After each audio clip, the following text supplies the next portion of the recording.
At 14, I came to film industry. Things didn't go very well. അപ്പോൾ കുറച്ച് bad experiences ഉണ്ടായി. So therefore I had to stop.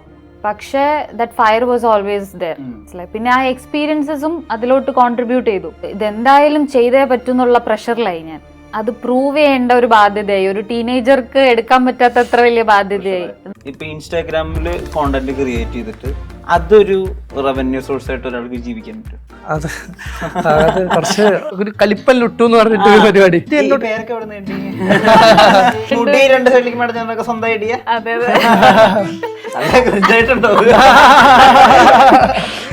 അത് പിന്നെ പിടിച്ചിട്ടുണ്ട്. ഗാങ്സ്റ്ററിന്റെ പ്രശ്നം ഇതാണെന്ന് പറയുമ്പോ അപ്പൊ അവരോട് റിപ്ലൈ പറയില്ല, ഈ പ്രശ്നം നമുക്ക് എളുപ്പത്തിൽ അതൊക്കെ നല്ലതല്ലേ. ബേസിക്കലി അത് സ്പൂഫായിട്ട് ചെയ്തൊരു പരിപാടിയാണ്. പക്ഷെ കുറെ പേർക്ക് അത് സീരിയസ് ആയിട്ട് അത് കണക്ട് ഒരു സ്പൂഫ് പരിപാടി, സിനിമകളുടെ ഒക്കെ ഒരു സ്പൂഫ് പരിപാടി. എല്ലാ ആഴ്ചയും കോണ്ടന്റ് ഇടണം എന്നുള്ള നിർബന്ധം നമുക്കില്ല. നമുക്ക് ഓണസ്റ്റ് ആയിട്ടുള്ള കഥകൾ പറയണം, നമുക്ക് അതിൽ പെർഫോം ചെയ്യാനുള്ള സ്പേസ് ഉണ്ടാക്കണം, അതാണ് ആഗ്രഹം. അല്ലാതെ എണ്ണത്തിന് വേണ്ടി വീഡിയോ ഇട്ട് തയ്ക്കാന്നല്ല. ആൾക്കാരുടെ വിചാരം ആർട്ടിസ്റ്റ് എന്ന് പറഞ്ഞാൽ 365 ദിവസവും സിനിമ വരണം. അവർക്ക് അങ്ങനെ ഹൈ പ്രൊഫൈൽ ആക്ടേഴ്സ് മാത്രമാണ് ആർട്ടിസ്റ്റ്. കല്യാണത്തിനൊക്കെ പോയി ഞാൻ ഗ്ലാസ് വെച്ചിട്ടുണ്ടെങ്കിൽ കണ്ടിങ്ങനെയാണ്. Joy of jewelry shopping. Biggest joy of jewelry shopping ഇതാ ആരംഭിക്കുന്നു. Jewelry shoppingന്റെ യഥാർത്ഥ ആനന്ദം അനുഭവിച്ചറിയൂ. Joy Alucas, world's favorite jeweler. Instagram content ക്രിയേഷനെ സംബന്ധിച്ചിടത്തോളം ഒരു റീലിൽ കൃത്യമായ ഒരു 3 ആക്ട് സ്ട്രക്ചർ, അതായത് കഥാരംഭം, ഒരു കോൺഫ്ലിക്റ്റ്, പിന്നെ കോൺഫ്ലിക്റ്റ് തീർത്തുകൊണ്ടുള്ള ഒരു ക്ലൈമാക്സ്, അങ്ങനെ ചെയ്യുന്നതിലൊരു സ്ഥിരത എനിക്ക് തോന്നിയ ഒരു ടീമാണ് റെവലുഡു. റെവലുഡിന്റെ ഫുൾ ടീമാണ് നമ്മുടെ ഒപ്പം ചേരുന്നത്. നമസ്കാരം. നമസ്കാരം. ഇങ്ങനെ ഒരു 3 ആക്ട് സ്ട്രക്ചർ ഒക്കെ ആലോചിക്കാറുണ്ടോ? ഞാൻ പലപ്പോഴും ബാക്കിയുള്ള കണ്ടന്റ് ക്രിയേറ്റേഴ്സിനെ കണ്ടിട്ടുള്ളത് അതിൽ ഇങ്ങനെ ഒരു കാര്യം ഉണ്ടാവില്ല. ഒരു കഥ, ഒരു പ്രശ്നം, അതിന്റെ പ്രശ്ന പരിഹരണം അങ്ങനെ തോന്നാറില്ല. റാൻഡം ആയിട്ടൊക്കെ അങ്ങനെ ചെയ്യുന്നതായിട്ടേ തോന്നിയിട്ടുള്ളൂ. അങ്ങനെ തന്നെ ആലോചിച്ച് ചെയ്യുന്നുണ്ടോ? അങ്ങനെ തന്നെ ആലോചിച്ചാ ചെയ്യുന്നത്. അത് ആദ്യമായിട്ടാണ് നിങ്ങൾ ചോദിക്കുന്ന ഒരാൾ ചോദിക്കുന്നത്. അപ്പൊ അത് നമ്മള് ആക്ച്വലി എല്ലാവരും ഒരു സിനിമ സ്വപ്നം കണ്ടിട്ടുള്ള ആൾക്കാരായതുകൊണ്ട് തന്നെ നമ്മൾ സ്ക്രിപ്റ്റ് റൈറ്റിങ്ങിന്റെ ഒരു പ്രോസസ്സ് അങ്ങനെയാ. ഈവൻ റീലിലോട്ട് ഇപ്പോൾ ചോദിച്ച പോലെ തന്നെ ഒരു 3 minutes അല്ലെങ്കിൽ ഒരു 1.5 minutes കഥ പറയുന്ന സമയത്തും മനസ്സിൽ അങ്ങനെ ഒരു സ്ട്രക്ചർ ഉണ്ടാവും. ഒരു ആരംഭം, ഒരു പ്രശ്നം, പരിഹാരം, ക്ലൈമാക്സ്, അങ്ങനെ ഉണ്ടല്ലേ? അതെ അതെ. ബ്രോന്റെ പേരെന്താ? രാഹുൽ. ബ്രോന്റെ കോസ്റ്റ്യൂം സെൻസ് വളരെ അടിപൊളി. എല്ലാ ഇന്റർവ്യൂ നമ്മൾ ശ്രദ്ധിക്കും. ഇത് ശ്രദ്ധയോടുകൂടി ചെയ്യുന്നതാണോ? അത് അവരുടെ നാടിന്റെയും കൂടി ഒരു പ്രത്യേകതയാണ്. ആ ഭാഗത്തുള്ളവർക്കെല്ലാം, കോഴിക്കോട് മലപ്പുറം ഭാഗത്തുള്ളവർക്കെല്ലാം. മലപ്പുറം നിലമ്പൂരാണ്. നമ്മുടെ ഈ അടുത്ത് നിൽക്കുന്ന ആളുകൾ നമ്മൾ മനസ്സിലാക്കുക എന്നുള്ളതാണല്ലോ ഏറ്റവും ഇമ്പോർട്ടൻ്റ് കാര്യം. ഇപ്പൊ നമ്മുടെ ഫാമിലി അല്ലെങ്കിൽ ഇപ്പൊ നമ്മുടെ ഒരു കമ്പാനിയൻ, അങ്ങനത്തെ ആളുകൾ മനസ്സിലാക്കുക എന്നുള്ളതാണല്ലോ. അങ്ങനെ ഒരു ഹാർട്ട് ഫെൽറ്റ് കോൺവെർസേഷൻ എപ്പോഴെങ്കിലും ഉണ്ടായിട്ടുണ്ടോ? ഇപ്പൊ വീട്ടുകാരായിട്ടോ? ഇപ്പൊ ഞാൻ ആക്ടിംഗ് ആണ് ചൂസ് ചെയ്യുന്നത്, ഇത് വളരെ റിസ്ക് നിറഞ്ഞ ഒട്ടും ഡെഫിനറ്റ് ആയിട്ടുള്ളൊരു പ്രൊഫഷൻ അല്ല, പക്ഷെ ഞാൻ അത് ചൂസ് ചെയ്യുന്നത്, അങ്ങനെ ഒരു സംസാരം ഉണ്ടായിട്ടുണ്ടോ? സംസാരം ഉണ്ടായിട്ട് അത് ഇപ്പോഴല്ല, ഇപ്പം ബൈ ദിസ് ടൈം എല്ലാവർക്കും അറിയാലോ. തുടക്കം ഈ നമ്മള് ജോലി വിട്ടിട്ട് ഇതിലോട്ട് വന്ന സമയത്ത് ഈ പറയുന്ന പോലെ ഞാൻ അങ്ങനെ ഓണസ്റ്റ് ആയിട്ട് വീട്ടുകാരോട് അങ്ങനെ ആ സമയത്ത് ഞാൻ പറഞ്ഞിട്ടില്ല. അതായത് ഞാൻ പറഞ്ഞത് ജോലി വിടുന്നു, ഞാൻ ഒന്ന് ഫിലിം സ്കൂളിൽ പോയിട്ട് 1 വർഷം ഒന്ന് ട്രൈ ചെയ്യട്ടെ, പറ്റിയില്ലെങ്കിൽ ഞാൻ തിരിച്ച് ജോലിക്ക് കയറാം എന്നുള്ള രീതിയിലായിരുന്നു ഞാൻ പറഞ്ഞത്. പക്ഷെ എനിക്ക് നല്ല ധാരണ ഉണ്ടായിരുന്നു ഞാൻ ഇനി തിരിച്ചിട്ട് പോക്കില്ല എന്നുള്ളത് അറിയായിരുന്നു, തിരിച്ചു പോക്കില്ല എന്ന് അറിയായിരുന്നു. അപ്പോൾ പക്ഷെ അവരുടെ ഒരു സമാധാനവും നമുക്ക് അവര് കൺസിഡർ ചെയ്യണമല്ലോ. അപ്പൊ ഞാൻ ഇനിഷ്യലി ഞാൻ അങ്ങനെയായിരുന്നു പറഞ്ഞത്. പിന്നെ ഈ പറയുന്ന പോലെ ഹാർട്ട് ഫെൽറ്റ് ആയിട്ട് പലപ്പോഴായിട്ടും ഇപ്പൊ കൂട്ടുകാരുടെ ഇടയിലും ഒക്കെ സംസാരം വരും. നമുക്ക് എപ്പോഴും ഒരു ഹൈ ലോ ഒരു ഫേസുകൾ ഉണ്ടാവുമല്ലോ. നമുക്ക് ഇൻസ്റ്റാഗ്രാമിലൂടെ നമുക്ക് പെട്ടെന്നൊരു ബൂസ്റ്റ് കിട്ടിയ നമ്മുടെ ഒരു ഹൈ, അത്രയും നാൾ കാത്തിരുന്നിട്ട് നമുക്ക് പെട്ടെന്ന് കിട്ടിയൊരു സംഭവമായിരുന്നു. കുറച്ച് പേര് നമ്മളെ കാണുന്നുണ്ടെന്നുള്ളത്. പിന്നെ ഈ പറയുന്ന പോലെ നമ്മുടെ ആഗ്രഹങ്ങൾ അതിന് മുമ്പ് സിനിമയാണ്. അപ്പോൾ ചില സിനിമകളൊക്കെ നമുക്ക് എന്താ പറയാ, വളരെ കിട്ടുന്ന ഒരു അവസ്ഥ വരെ എത്തിയിട്ട് ചിലപ്പോൾ മിസ്സായി പോകും. അപ്പൊ അവിടെയൊക്കെ നമ്മൾ ഉണ്ടാവണം, എന്തുകൊണ്ട് മിസ്സാവുന്നു, നമ്മളവിടെ അടുത്ത വിജയിക്കുമ്പോഴോ സങ്കടം വരിക, പരാജയപ്പെടുമ്പോഴോ സന്തോഷം വരിക, അങ്ങനെയില്ല ഒരിക്കലില്ല. അത് മിസ്സായി പോകുമ്പോഴത്തേക്ക് ഓപ്പർച്യൂണിറ്റി കിട്ടിയില്ല ആ ടൈമിൽ. വിജയപരാജയങ്ങൾ പിന്നെ നോക്കാറില്ല, അത് കഴിഞ്ഞു. അങ്ങനെ ഉണ്ടായിട്ടുണ്ടോ ആരെങ്കിലും ഒരു സംസാരം, ഇതാണ് എനിക്ക് ചെയ്യേണ്ടത്, ഇത് നിങ്ങൾ സമ്മതിക്കണം? തുടക്കത്തിൽ ഞാൻ ഫിലിം ഇൻസ്റ്റിറ്റ്യൂട്ടിൽ പഠിക്കാൻ വരുമ്പോൾ അതുവരെ ഞാൻ വർക്ക് ചെയ്യാണ്. അപ്പൊ പെട്ടെന്ന് ഞാൻ റിസൈൻ ഒക്കെ ചെയ്ത് വീട്ടിൽ സംസാരിച്ചു. ഞാൻ ഒട്ടും പ്രതീക്ഷിക്കുന്നില്ല അങ്ങനെ അപ്പൊ അച്ഛൻ പറഞ്ഞത് പൊയ്ക്കോന്നാ, അവന്റെ ഇഷ്ടം പോലെ ചെയ്യട്ടെ, എവിടെ ക്ലിക്ക് ആവാന്ന് അറിയില്ല എന്നാണ് അച്ഛൻ പറഞ്ഞ മറുപടി. പക്ഷെ അത് ഞാൻ ഒട്ടും പ്രതീക്ഷിക്കാത്തതാണ്. പക്ഷെ അത് എനിക്ക് ഭയങ്കര എക്സ്ട്രാ പ്രഷറും ആയിപ്പോയി. അത്ര ഒരു സപ്പോർട്ട് കിട്ടിയിട്ട് നമുക്കിനി ഒരു കാലം പറ്റിയിട്ടില്ലെങ്കിൽ. എന്താ വീട്ടിൽ പറഞ്ഞു? വീട്ടിലിപ്പോഴും അറിയില്ലേ? വീട്ടില് ഞാന് നമ്മള് കുറച്ചായിട്ടാണ് ഫാമിലിയൊക്കെ ഒന്ന് സെറ്റ് ആയത്. അപ്പൊ എന്റെ ചേച്ചി പുറത്താണ്. അപ്പൊ ചേച്ചിയൊക്കെ പോകുന്നവരെ ഞാൻ നാട്ടില് എല്ലാവരും ചില്ലറ പരിപാടിയൊക്കെ ആയിട്ട് ചെറിയ ചെറിയ പണികളൊക്കെ ആയിട്ട് അങ്ങനെ നടക്കുകയാണ്. ചേച്ചി കഴിഞ്ഞ് പോയി സെറ്റായതിനു ശേഷമാണ് നമ്മൾ ഇതിനെക്കുറിച്ച് ചിന്തിക്കുന്നത്. അതുവരെ ഇങ്ങോട്ട് ഈ ഫീൽഡിലോട്ട് നമ്മൾ ഇറങ്ങി തിരിച്ചിട്ടില്ല, അതിന് ചിന്തിച്ചില്ല. ഞങ്ങൾക്ക് സെറ്റായി കഴിഞ്ഞപ്പോഴാണ് ഓക്കെ ഇപ്പൊ സെറ്റായി, ഇനിയിപ്പോൾ എന്തെങ്കിലുമൊക്കെ ചെയ്യണം. അപ്പോൾ വീട്ടിലൊക്കെ പറയലുണ്ട് ഇനിയിപ്പോൾ അയ്യോ ഇനി പയ്യനെന്തേലുമൊക്കെ അവനെന്തേലുമൊക്കെ നോക്കണം, ഇനി പഠിക്കാൻ വിടുക, അങ്ങനെ ഒക്കെ ചിന്തിച്ച സമയത്ത് ഞാൻ ഇപ്പൊ എന്ത് പഠിക്കുക, എന്ത് പഠിച്ചിട്ട് നമുക്ക് ആ ഒരു ഇതുള്ളിൽ പാഷനും ഉള്ളിൽ നമ്മള് എന്നാ തോൽവിയല്ല, അതിന്റെ ഇടയിൽ നിൽക്കുന്ന ആൾക്കാരുണ്ടല്ലോ, അതാണ് നമ്മള്. വീട്ടിലെ ആകുലത ഉണ്ടാവുമല്ലോ. മനസ്സിലായി. അപ്പൊ അങ്ങനെ അപ്പോ ഇനി എന്തിനാ പോണേന്നില്ല ആലോചിക്കുക. അപ്പൊ ഞാൻ എന്തിനാ പോണേന്നില്ല ആദ്യമൊക്കെ ഞാൻ പിന്നെ ഒന്നും നോക്കിയില്ല. ഇപ്പൊ വരുന്നിടത്ത് വെച്ച് കാണാം, പാഷന്റെ പുറകാലെ പോവാം. അപ്പൊ ഞാനിത് വീട്ടില് പറഞ്ഞപ്പോ ഞാൻ ചേച്ചിയായിട്ടാണ് സംസാരിക്കാറ്. ഞാനും ചേച്ചി എന്താ പറയാ, ഞങ്ങളൊരു ഫ്രണ്ട്സ് പോലെയാണ്. അപ്പോ എനിക്ക് 2 ചേച്ചിമാരാണ്. ചെറിയ ചേച്ചിയായിട്ടാണ് ഞങ്ങൾ ഭയങ്കര കണക്ട് ചെറുപ്പം മുതലേ. അതെ. അപ്പോൾ ചേച്ചിയായിട്ട് സംസാരിച്ചപ്പോൾ ഞാൻ പറഞ്ഞടി ഞാൻ അതിന് പോവാണ്, ഞാൻ എറണാകുളത്ത് ഇങ്ങനെ ഒരു. അപ്പത്തേക്ക് ഞാനൊക്കെ നെറ്റിലൊക്കെ കണ്ടുപിടിച്ച് ഇവിടെ പഠിക്കാനൊക്കെ ഉണ്ട്, കണ്ടുപിടിച്ച് സെറ്റ് ചെയ്ത് ഞാൻ പറഞ്ഞു ഇന്നതിന് ഞാൻ പോവാണ്. അപ്പോൾ ഓക്കെ. അപ്പോൾ അവള് ഒരു കാര്യം പറഞ്ഞത്, നീ സപ്പോർട്ടാണ്, ഒരു ഇതുമില്ല ഫാമിലിയൊക്കെ, അപ്പോൾ സപ്പോർട്ടാണ്. പക്ഷെ ചേച്ചി പറഞ്ഞത് നീ പോയിക്കോ, പക്ഷെ നമുക്ക് എന്ന് സെറ്റാവുമെന്ന് നമുക്ക് പറയാൻ പറ്റൂല ഈ ഫീൽഡിൽ. പക്ഷെ അത് കരുതി നീ സങ്കടപ്പെടരുത്. ഇപ്പോ 2 വർഷം എടുക്കുക, ചിലപ്പോൾ നമ്മൾ പെട്ടെന്ന് നമ്മളെ കരിയർ സെറ്റ് ആവാം. ചിലപ്പോൾ ഇപ്പോ നമ്മള് ജോജു ചേട്ടനൊക്കെ 16 വർഷം എടുത്തു എന്നൊക്കെ പറഞ്ഞു, ചിലപ്പോൾ 16 വർഷത്തെ. അപ്പൊ അതിനു വേണ്ടിട്ട് ശ്രമിക്കാതിരിക്കരുത്, പോയി കഴിഞ്ഞിട്ട് അതിലോട്ട് അങ്ങ് ഇറങ്ങാം. അങ്ങനെ ഒരു സാക്ഷ്യം. ഓക്കെ എന്താ പിന്നെ ഒന്നും നോക്കിയില്ല, നമ്മളങ്ങ് ഇറങ്ങി. എപ്പോഴാണ് അങ്ങനെ സംസാരം ഉണ്ടായിട്ട്? അങ്ങനെ സംസാരം കുറവാണ്, വീട്ടുകാർ കൂടെ ഹാർട്ട് ഫെൽ കൺവെർസേഷൻ ഭയങ്കര കുറവാണ്. കാരണം ഈ ആക്ടിങ് പഠിക്കാൻ പോകുന്നതിന് ആഗ്രഹം ഞാൻ പറഞ്ഞത് വളരെ കോമഡി ആയിരുന്നു. എനിക്ക് ഈ കോൺവെർസേഷൻ നടത്താനും ഈ വൾനറബിൾ ആയിട്ട് നിൽക്കാനും അറിയില്ലായിരുന്നു. അപ്പൊ ഇതെങ്ങനെയാ പറയണ്ടത്, എങ്ങനെയാ അവരെ പറഞ്ഞ് കൺവിൻസ് ചെയ്യേണ്ട ഒരു പിടിയില്ലായിരുന്നു. അപ്പൊ ഞാനൊരു പാരഗ്രാഫുള്ള ടെക്സ്റ്റ് അയച്ചു.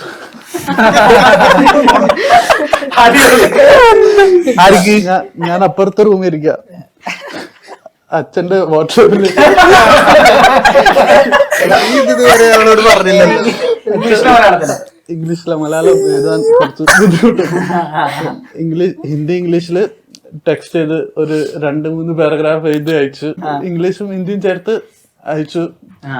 അത് കോമഡി എന്ന് പറഞ്ഞാൽ അച്ഛൻ തൊട്ടപ്പുറത്ത് റൂമിലുണ്ട്, അവിടെ പോയി സംസാരിക്കാം. പക്ഷെ എനിക്ക് ഭയങ്കര പേടി. ഞാൻ റൂമൊക്കെ കുട്ടിയിട്ട് മെസ്സേജ് അയച്ചു. അടുത്ത ദിവസം ഞാൻ കുട്ടിയിട്ട് ആരും പറഞ്ഞില്ലല്ലോ, ആരും മെസ്സേജ് കണ്ടില്ലേ, എന്തായിരിക്കും പറയാ. പിന്നെ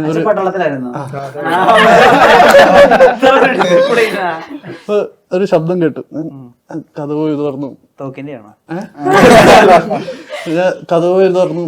അമ്മ പറഞ്ഞു ബ്രേക്ക്ഫാസ്റ്റ് എടുത്ത് വെച്ചിട്ടുണ്ട് കഴിക്കാൻ. അപ്പൊ ഇവരൊന്നും സംസാരിക്കുന്നില്ലല്ലോ, ഇവർ മെസ്സേജ് കണ്ടില്ലേ. ഞാൻ പിന്നെ പോയി പിന്നെ കുറച്ച് കഴിഞ്ഞിട്ട് അച്ഛൻ വന്നു. ഇവര് എന്താ ആക്ടിങ്ങിനുള്ള ഇത് എവിടെന്നാ വന്നേ, ഇൻട്രസ്റ്റ് എവിടെന്നാ വന്നേ, കാരണം ഇതുവരെ ഞാൻ അങ്ങനെ ഒരു ആഗ്രഹം പറഞ്ഞിട്ടില്ല, ചുറ്റൊട്ട് ആരും അങ്ങനെ ചെയ്യുന്നില്ല. അപ്പൊ ഇതെങ്ങനെയാ വന്നേ, എങ്ങനെയാ എനിക്കറിയില്ല, എങ്ങനെയാ വന്നത് എനിക്കറിയില്ല, എനിക്കെങ്ങനെയാ വരുന്നത്. അപ്പോ അച്ഛൻ പറഞ്ഞു നമ്മള് മിഡിൽ ക്ലാസ് ആൾക്കാരാണ്, നമുക്ക് ഇതൊക്കെ ചെയ്യാൻ പറ്റുമോ. ഞാൻ പറഞ്ഞു, അപ്പൊ ഞാൻ ഭയങ്കര ഇമോഷണൽ ആയി പോയി. അപ്പൊ ഞാൻ എക്സ്പെക്ട് ചെയ്യാത്തൊരു സാധനം എന്റെ വായിൽ നിന്നു. അപ്പം പണമില്ലെങ്കിൽ എനിക്ക് നമുക്ക് സ്വപ്നം കാണാൻ പറ്റൂലേ എന്ന് പറഞ്ഞ് ഞാൻ കരഞ്ഞു പോയി. അപ്പം എന്റെ കരച്ചിൽ കണ്ടിട്ടാണോ എന്താണോന്ന് അറിഞ്ഞൂടാ. അച്ഛൻ പറഞ്ഞ 2 ട്രൈ ചെയ്തോ, ഇനി ഡിസൈഡ് ചെയ്തല്ലേ 2 വർഷം ട്രൈ ചെയ്തോ, നടന്നില്ലെങ്കിൽ വേറെ MBA ചെയ്ത് സെറ്റിൽ ആവാൻ അങ്ങനെയൊക്കെ പറഞ്ഞു. പിന്നെ ഇവിടെ അഡ്മിഷൻ എടുത്ത് കഴിഞ്ഞിട്ട് റൂമൊക്കെ എടുത്ത് കഴിഞ്ഞിട്ട് അച്ഛൻ പറഞ്ഞു അപ്പം ശരി ഞാൻ പോവാം, എന്തെങ്കിലും ബുദ്ധിമുട്ടുണ്ടെങ്കിൽ തിരിച്ചു വന്നോ, കുഴപ്പമില്ല. അച്ഛൻ ഇങ്ങനെ പറയുന്നത് കോൺഫിഡൻസ് ഇല്ല ഞാൻ കംപ്ലീറ്റ് ചെയ്യുന്നു. അങ്ങനെയാണോ പറഞ്ഞതെന്ന് എനിക്ക് അറിഞ്ഞൂടാ. അങ്ങനെ ഒരു പേടി ഉണ്ടായിരുന്നു. പിന്നെ ഈ ആക്ടിങ് ഭയങ്കര ആക്ടിങ് മാത്രമല്ല എന്റെ ബിഹേവിയർ കുറച്ച് ഈ ഹാർട്ട് ഫെൽറ്റ് കോൺവെർസേഷനും വൾനറബിൾ ആവാനും ഒക്കെ കുറെ പഠിപ്പിച്ചു. ലിബറേറ്റിംഗ് ആയിരുന്നു. കുറച്ച് അത് ഡ്യൂറിങ് ദ പ്രോസസ് അത് ഭയങ്കര പാടായിരുന്നു. ഞാൻ എന്തിനാ വന്ന്, എനിക്ക് ഇത് ചെയ്യാൻ പറ്റുന്നില്ല, എനിക്ക് തിരിച്ചു പോകുന്ന അങ്ങനെയൊക്കെ ഒരു തോട്ടായിരുന്നു. പിന്നെ കോഴ്സ് ചെയ്യാന്ന് വിചാരിച്ചു. കോഴ്സ് ചെയ്ത് കഴിഞ്ഞിട്ട് കുറച്ച് ആയപ്പോ എനിക്ക് മനസ്സിലാവാൻ തുടങ്ങി. പിന്നെ വീട്ടിലുള്ള ആൾക്കാരായിട്ടും റിലേഷൻ കുറച്ച് മാറി.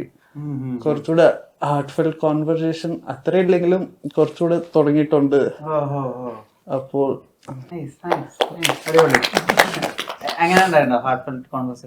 തുടക്കം വരാൻ നിൽക്കുന്ന സമയത്തൊക്കെ വീട്ടുകാരെ കൺവിൻസ് ചെയ്യാന്നൊക്കെ പറയുമ്പോൾ ചെറിയ ബുദ്ധിമുട്ടായിരുന്നു. പിന്നെ കുഴപ്പമില്ല, നമ്മൾ പറഞ്ഞങ്ങനെ ഞാൻ എന്തായാലും ആവും എന്നൊക്കെ ഉള്ള ഒരു രീതിയിൽ പിന്നെ അവരെ വിശ്വസിച്ചു. എന്തായാലും അവന് വേറെ ഒന്നിനും പോവില്ല അങ്ങനെയൊക്കെ മനസ്സിലായപ്പോ ഓക്കെ സമ്മതിച്ചു. ഞാൻ പിന്നെ ഇങ്ങോട്ട് വന്നു. പിന്നെ ഇന്നലെയും കൂടെ ഒന്നുകൂടി ഓർമ്മപ്പെടുത്തിണ്ടായിരുന്നു വീട്ടിലെ അമ്മ വിളിച്ചിട്ട് പ്രായമൊക്കെ ആയി അങ്ങനത്തെ കാര്യങ്ങളൊക്കെ. അപ്പൊ ഞാനത് ഇന്നലെ വീണ്ടും കൺവിൻസ് ചെയ്തു. അങ്ങനെയൊക്കെ തന്നെ. എനിക്ക് എപ്പോഴും ലൈക്ക് ഒരുപാട് ഉണ്ടായിട്ടുണ്ട് വിത്ത് മൈ മദർ. എനിക്ക് തോന്നുന്നു എനിക്കിത് വല്ലപ്പോഴും ഒരിക്കൽ നടക്കുന്ന കാര്യമല്ല, ഇത് മോസ്റ്റ്ലി എവറി ഡേ നടക്കുന്ന ഒരു കാര്യമാണ്. ബിക്കോസ് ഞാൻ ലൈഫിൽ അതുപോലെ കുറെ ക്രൈസിസിലൂടെ വന്നിട്ടുള്ള ആളാ. അപ്പോ especially at 14 I came to film industry, so things didn't go very well. അപ്പോ കുറച്ച് ബാഡ് എക്സ്പീരിയൻസസ് ഉണ്ടായി, so therefore I had to stop. പക്ഷേ that fire was always there. മനസ്സിലായി. പിന്നെ ആ എക്സ്പീരിയൻസസും അതിലോട്ട് കോൺട്രിബ്യൂട്ട് ചെയ്തു.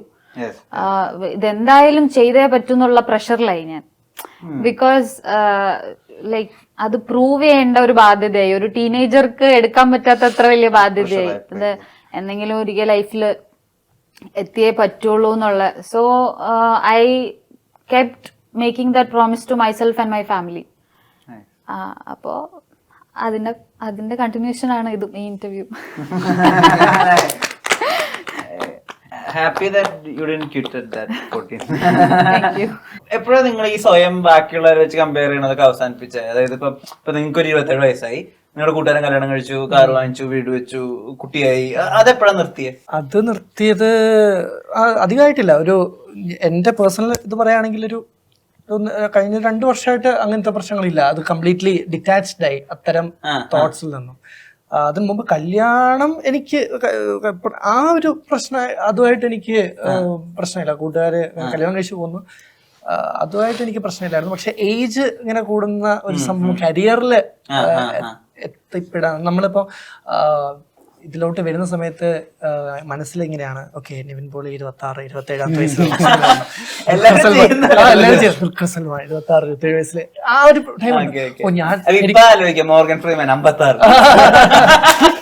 അതേപോലെ. അപ്പം പിന്നെ പ്രായം അങ്ങോട്ട് മാറും തോറും ഇപ്പം ഉള്ള ഒരു തോട്ട് എങ്ങനെയാന്ന് വെച്ച് കഴിഞ്ഞാല് ദിസ് ഈസ് മൈ ജേർണി, ഇത് എന്റെ കഥയാണ്. I don't have to compare my journey with any one else എന്ന് പറഞ്ഞ ഒരു പോയിന്റിലേക്ക് എത്തി. അതുകൊണ്ട് ഇപ്പൊ കുറച്ച് റിലാക്സ്ഡ് ആണ്, കുറച്ച് ഫ്രീ ആണ്. കാരണം എന്റെ ജേർണിയാണ്. ഞാൻ ട്രൈ ചെയ്തോണ്ടിരുന്നാൽ മതി, എനിക്ക് വരാനുള്ളത് എനിക്ക് വരും, എനിക്ക് അച്ചീവ് ചെയ്യാനുള്ളത് ഞാൻ അച്ചീവ് ചെയ്യും എന്നുള്ളത് ആ ഒരു തോട്ടിൽ, ആ ഒരു കമ്പാരിസൺ ഇല്ലാതെ എന്റെ ജേർണി മാത്രം ഞാൻ ഫോക്കസ് ചെയ്യുന്നതുകൊണ്ട് ഭയങ്കര ഫ്രീ ആണ്. ഓക്കെ, അങ്ങനെ ആക്ടേഴ്സിനൊക്കെ വെച്ചിട്ട് ആലോചിച്ച് ഇൻസ്പിറേഷൻ എടുക്കുമോ? ഈ പറഞ്ഞ പോലെ ഈ വിജയ് സേതുപതി 35-36 ഈ വയസ്സായപ്പോഴാണ് പറഞ്ഞ പോലെ അതുണ്ട്. നമ്മൾ ഓരോ വർഷത്തെ ബർത്ത്ഡേ കഴിയുമ്പോഴും വയസ്സ് കൂടുകയാണല്ലോ. അപ്പൊ നമ്മളെക്കാൾ ലേറ്റ് ആയിട്ട് ഇൻഡസ്ട്രിയിൽ വന്ന ആൾക്കാരെ വെച്ച് നമ്മള് ആശ്വസിക്കാൻ ആശ്വാസം കിട്ടുന്ന സ്റ്റാർ ആരാ? ഡൗൺ ആയി പോകും ചില സമയത്ത്. എന്റെ ഏജിലൊക്കെ ലാലേട്ടൻ ചെയ്ത് ആലോചിക്കുമ്പോഴേ. പുള്ളി 26-ലാണല്ലോ രാജാവിന്റെ മകൻ. MGR 40 വയസ്സിലാണ് അല്ലേ? അല്ലേ ലേറ്റ് 40s-ലാണ്. സത്യൻ 41. ഫ്രണ്ട്സിന്റെ എനിക്ക് ഈ ഒരു പ്രശ്നം ഉണ്ടായിരുന്നു. ഇൻസ്റ്റാഗ്രാമിൽ ഇങ്ങനെ സ്റ്റോറീസ് കാണുമ്പോ നമ്മുടെ കൂടെ പഠിച്ചവരെ കല്യാണം, കാറ്, ഇങ്ങനത്തെ ഐറ്റംസ് കാണുമ്പോ ഒരു പിന്നെ അവസാനം ഞാൻ അത് നിർത്തി പരിപാടി. ഇപ്പൊ എനിക്ക് ബ്ലോക്ക് ചെയ്യല്ല, എന്താ പറയാ, ആ തോട്ടെടുക്കില്ല. പക്ഷെ ഇപ്പൊ എനിക്ക് ആ പ്രശ്നമില്ല. അത് എപ്പോഴാണ് നിർത്തിയെന്ന് എനിക്കറിയില്ല. പക്ഷെ ഇപ്പൊ അങ്ങനത്തെ ഒരു കുഴപ്പമില്ല.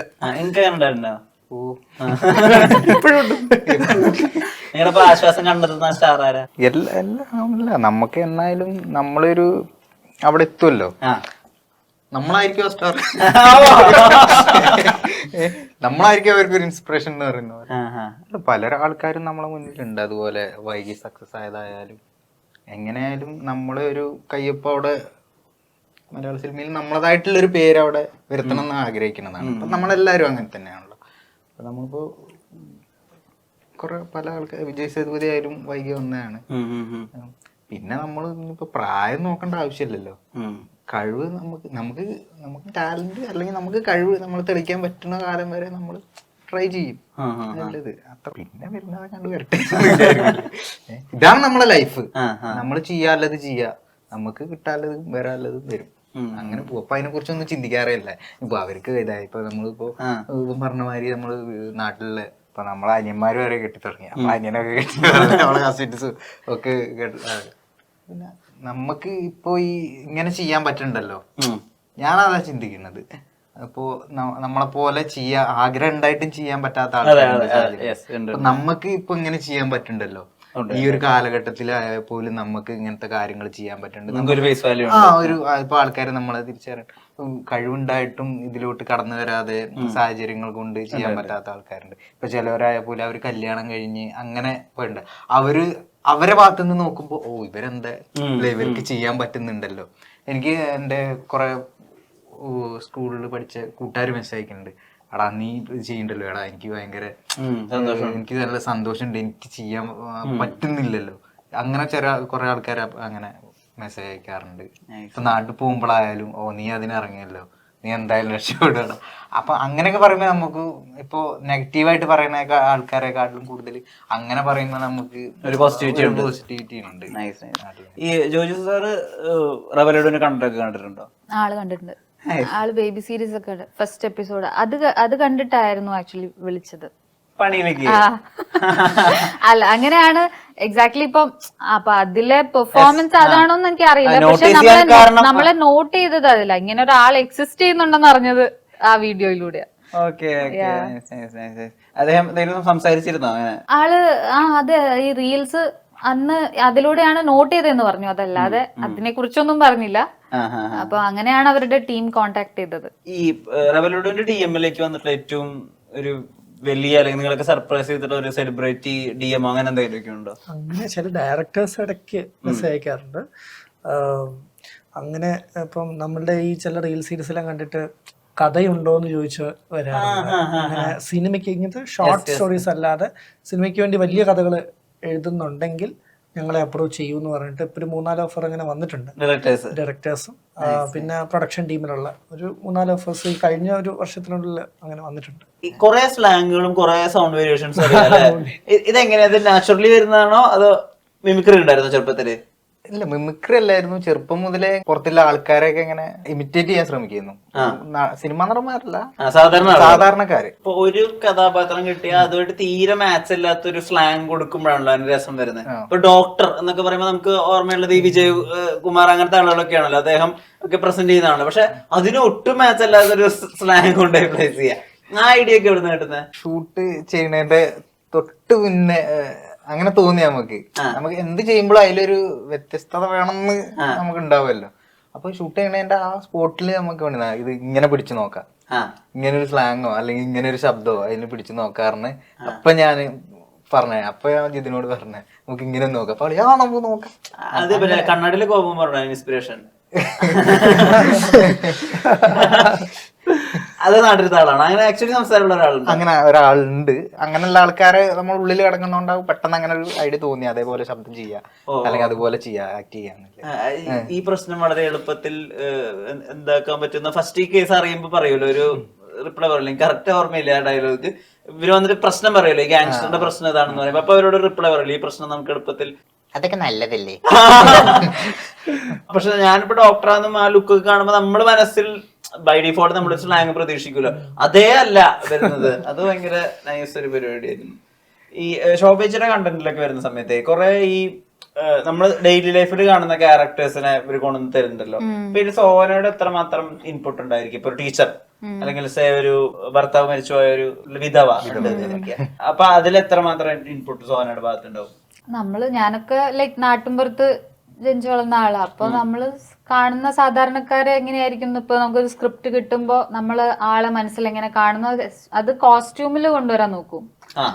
അത് എന്ന് വെച്ചാ ഭയങ്കര സിമ്പിൾ ആയിട്ടുള്ള ആ രീതിയിൽ ചെയ്യാൻ നോക്കും. പിന്നെ നമ്മൾ ആ ലുക്കിലോട്ടൊക്കെ വന്നു കഴിയുമ്പോഴത്തേക്കും നമ്മളും അങ്ങനെ പെരുമാറുന്ന പോലെ എനിക്ക് തോന്നിയിട്ടുണ്ട്. ഇപ്പൊ ഈ ലാസ്റ്റ് ചെയ്ത ശോഭേച്ചിയുടെ റീലിലൊക്കെ ആണെങ്കിലും അതൊരു നാട്ടിൻപുറത്തുകാരിയാണ്. അപ്പൊ അതുപോലത്തെ ഒരു സാധാരണ ചുരിദാർ ഇടുക, അങ്ങനത്തെ കാര്യങ്ങൾ. അതെ, നടത്തത്തിന്റെ ധൃതി. നാട്ടിൻപുറത്തൊക്കെ അങ്ങനെയാണല്ലോ, നമ്മളിങ്ങനെ കൊടയൊക്കെ പിടിച്ച് നടക്കുകയാണെങ്കിൽ വഴിയിൽ ഇപ്പൊ ഒരാള് നിന്നാലും നമ്മൾ ശ്രദ്ധിക്കില്ല. അത് ബിക്കോസ് നാട്ടിൻപുറത്തൊക്കെ ഇപ്പോ ഒരാണും പെണ്ണും ഒറ്റയ്ക്ക് നടന്നു പോകുന്ന കാണുമ്പോ ആളുകൾ ശ്രദ്ധിക്കും എന്നുള്ള തോട്ടൊക്കെ അവരുടെ മനസ്സിലുണ്ടാവുമല്ലോ. അപ്പൊ ആളുകൾക്ക് അധികം ചെവി കൊടുക്കാതിരിക്കുക, അവര് നടക്കുക, അവരുടെ നടത്തത്തിലൊക്കെ ആ ധൃതി ഉണ്ടാവും. പിന്നെ പോകുന്നതിനും വരുന്നതിനും ഇപ്പൊ കുട്ടിയെ കൂട്ടാൻ വേണ്ടി പോവാണെങ്കിൽ അവർക്കൊരു പർപ്പസ് ഉണ്ടാവും. അപ്പൊ ഒരാളോട് വെറുതെ ലൂസ് ടോക്കിന് അവര് നിക്കത്തില്ല. അപ്പൊ അങ്ങനത്തെ ചെറിയ ചെറിയ ഇൻപുട്സ് ഉണ്ട്. നമ്മള് റിയൽ ലൈഫിൽ കാണുന്ന ക്യാരക്ടേഴ്സ് പോലത്തെ എല്ലാ സിനിമയിൽ ഓഫർ കിട്ടിയിട്ടില്ല. ഇപ്പൊ കേരള ക്രൈം ഫയൽസ് അതില് പൾമണോളജിസ്റ്റ് അല്ലേ? അപ്പൊ ഈ അതിന് വേണ്ടിട്ട് പൾമണോളജിസ്റ്റ് എങ്ങനെയാ ചെയ്യാ? അതിന് അങ്ങനെ ഒരു പ്രിപ്പറേഷൻ ഒക്കെ ഉണ്ടാവോ? ബേസിക്കലി നമുക്ക് ആ ഡയറക്ടറും ടീമും തരുന്ന ഇൻപുട്സ് ആണ് നമ്മൾ അപ്പൊ എടുക്കുന്നത്. ഇപ്പൊ ഈ KCF-ന്റെ കാര്യമൊക്കെ പറയുകയാണെങ്കിൽ എനിക്ക് അറിഞ്ഞുകൂടാ, ഒരു ഡോക്ടറുടെ ക്യാരക്ടർ ആണെന്ന് മാത്രം പറഞ്ഞു. അവിടെ ചെന്നപ്പോ അവര് സ്ക്രിപ്റ്റ് തന്നു. നമ്മൾ ഒരു അരമണിക്കൂർ അതിരുന്ന് വായിച്ചു നോക്കി, റെഡി അല്ലേ എന്ന് ചോദിച്ചു, ഷോട്ട് എടുത്തു. അപ്പൊ അതിനു വേണ്ടി നമുക്ക് ഡോക്ടറായി പഠിച്ചിട്ട് വരാനുള്ള സമയമൊന്നുമില്ലല്ലോ. അപ്പൊ അങ്ങനെയൊന്നും ആലോചിക്കൊന്നുമില്ല. ടേംസ് ഒക്കെ ഇപ്പൊ നമ്മള് സ്കൂളില് ബയോളജി ക്ലാസ്സിൽ പഠിച്ച ഓർമ്മ വെച്ചിട്ടൊക്കെ അങ്ങ് പ്രൊനൗൺസ് ചെയ്യും. അതൊക്കെ അവര് പറഞ്ഞു തരും. അങ്ങനെ എന്തെങ്കിലും ടെക്നിക്കൽ ടേംസ് ഒക്കെ ഉണ്ടെങ്കിൽ നമുക്ക് അവിടെ നിന്ന് ഹെൽപ്പ് എടുക്കാലോ. അതല്ലാതെ ഇപ്പൊ നമ്മുടെ മനസ്സിലുള്ള ഒരു ഡോക്ടറുടെ സങ്കല്പം വെച്ചങ്ങ് പ്ലേ ചെയ്യും. ചെറുപ്പത്തിലെ കണ്ടിട്ടുള്ള അതെ അതെ, നമ്മൾ കണ്ടിട്ടും കേട്ടിട്ടുള്ള ഡോക്ടേഴ്സ്, നമ്മൾ കൺസൾട്ട് ചെയ്തിട്ടുള്ള ഡോക്ടേഴ്സ്. സിനിമയിലൊക്കെ വരുന്ന സമയത്ത് പിന്നെ ഒരുപാട് സമയങ്ങളൊന്നും ഇല്ലല്ലോ. ഇപ്പം ചെറിയ ക്യാരക്ടേഴ്സ് ഒക്കെ ആണെങ്കിൽ സ്ക്രിപ്റ്റ് തരിക, നമ്മളത് എത്രയും വേഗത്തിൽ അത് ഡെലിവർ ചെയ്ത് കൊടുക്കുക എന്നുള്ളത്. പക്ഷെ വലിയ കഥാപാത്രങ്ങളൊക്കെ ആണെങ്കിൽ ചിലപ്പോൾ വർക്ക്ഷോപ്പും അങ്ങനത്തെ പരിപാടികളൊക്കെ ഈ ഇങ്ങനത്തെ കോണ്ടന്റ് ക്രിയേറ്റേഴ്സ് ഈ ഭക്ഷണമായിട്ട് അസോസിയേറ്റ് ചെയ്തിട്ടുള്ള പേരിടാൻ കാര്യം ഇപ്പൊ കരിക്ക്, പൊന്മുട്ട, അതിന് എന്തെങ്കിലും അനലിറ്റിക്കൽ എന്തെങ്കിലും കാരണമുണ്ടോ? ഇൻസ്റ്റാഗ്രാം അങ്ങനെ എന്തെങ്കിലും ഹെൽപ്പ് ചെയ്യോ നിങ്ങളെ? ഇല്ല അത് അങ്ങനെ എനിക്ക് തോന്നിയിട്ട് എനിക്കറിയില്ല അങ്ങനെ ഉണ്ടോന്ന്. ഞങ്ങൾ ഈ പറയുന്ന പോലെ ഒരു ഒന്നിച്ചൊരു ടീമായിട്ട് തുടങ്ങുന്ന സമയത്ത് ഒരു പേര് വേണം എന്നാലോചിച്ച സമയത്ത് നമ്മുടെ ഇവൻ സജസ്റ്റ് ചെയ്ത പേരാണ് റെവലഡു. സജസ്റ്റ് ചെയ്ത പേരാണ് റെവലഡു. അങ്ങനെ ഞങ്ങൾ ഒരു ഫസ്റ്റ് കോണ്ടന്റ് ഷൂട്ട് ചെയ്തതും അപ്ലോഡ് ചെയ്തതും പേരിട്ട് എല്ലാം ഒരു ദിവസമാണ് തോന്നുന്നു, ഒറ്റ ദിവസമാണ് തോന്നുന്നു. അപ്പൊ നമ്മൾ അതിന് മുമ്പേ ആലോചിച്ചിരുന്നു നമുക്ക് ഒന്നിച്ച് പരിപാടി ചെയ്യണമെന്നൊക്കെ. പെട്ടെന്നൊരു ദിവസം നമ്മൾ ഇങ്ങനെ ചെയ്യാൻ ടെറസിൽ പോയിട്ട് നമ്മളൊരു കോണ്ടന്റ് ചെയ്തു. അത് എഡിറ്റ് ചെയ്ത് ഇതിനിപ്പോ എന്ത് പേരിടണം, നമ്മുടെ ടീമിന് ഒരു ഇൻസ്റ്റാഗ്രാമിന് പേര് വേണമല്ലോ, അപ്പൊ സജസ്റ്റ് ചെയ്ത പേര്. അങ്ങനെ എല്ലാം സ്പോണ്ടേനിയസ് ആയിട്ട് സ്പീഡിൽ നടന്നൊരു പരിപാടിയാണ്. ഇപ്പത്തെ റീലിലൊന്നും അഭിനയിക്കാത്ത? ഞാൻ ഷൂട്ടിലായിരുന്നു. ഞാനൊരു ഫിലിം ചെയ്തു. ഐ മീൻ ഷൂട്ട് കഴിഞ്ഞു. അപ്പൊ അതിന്റെ കാര്യത്തിന് വേണ്ടിട്ട് കോഴിക്കോട് ഒരു മാസം ഷൂട്ടിലായിരുന്നു. അപ്പൊ ഇപ്പൊ ഞങ്ങളൊരു റീൽ സീരീസ് പ്ലാൻ ചെയ്തിട്ടുണ്ട്. അതിന്റെ ഷൂട്ട് അടുത്ത ആഴ്ച. അതിൽ വീണ്ടും ഇപ്പൊ ഈ സിനിമയൊക്കെ ചെയ്താലേ ആളുകള് സിനിമയിലേക്ക് വൺസ് ഓപ്പണിംഗ് കിട്ടിയ പിന്നെ റീൽസിലേക്ക് തിരിച്ചു വരില്ല. ഇപ്പൊ സാഫ് ബോയ് ഒന്നും പിന്നെ റീൽസിലേക്ക് തിരിച്ചങ്ങനെ വരുന്ന കണ്ടില്ല. അവർക്ക് ഒരു ഓപ്പണിംഗ് കിട്ടാൻ വേണ്ടിട്ടാ. പക്ഷെ നിങ്ങള് പിന്നെ തിരിച്ചു വരുന്നുണ്ടല്ലോ, അതിന്റെ കാര്യം എന്താ? പ്രധാന കാര്യം എന്ന് വെച്ച് കഴിഞ്ഞാല് ഞങ്ങളുടെ ഈ പ്ലാറ്റ്ഫോം ഞങ്ങളൊരു ഹോം ഗ്രൗണ്ട് പോലെയാണ് കാണുന്നത്. കാരണം വെച്ചാൽ ഇത് ഞങ്ങളുടെ കഥ പറയാൻ വേണ്ടിയിട്ട് ഞങ്ങൾ ഉപയോഗിക്കുന്ന ഒരു മീഡിയമാണ്. അപ്പോൾ ഞങ്ങളിപ്പോൾ സിനിമ ചെയ്താലും ഞങ്ങളുടെ എല്ലാവരുടെയും ആഗ്രഹം തിരിച്ച് വരിക കുറച്ചുകൂടെ ഇപ്പോൾ ഞങ്ങളുടെ ഒരു എന്താ പറയാ ശേഷിക്ക് അനുസരിച്ചിട്ടുള്ള കഥകളാണ് പറയുന്നത്.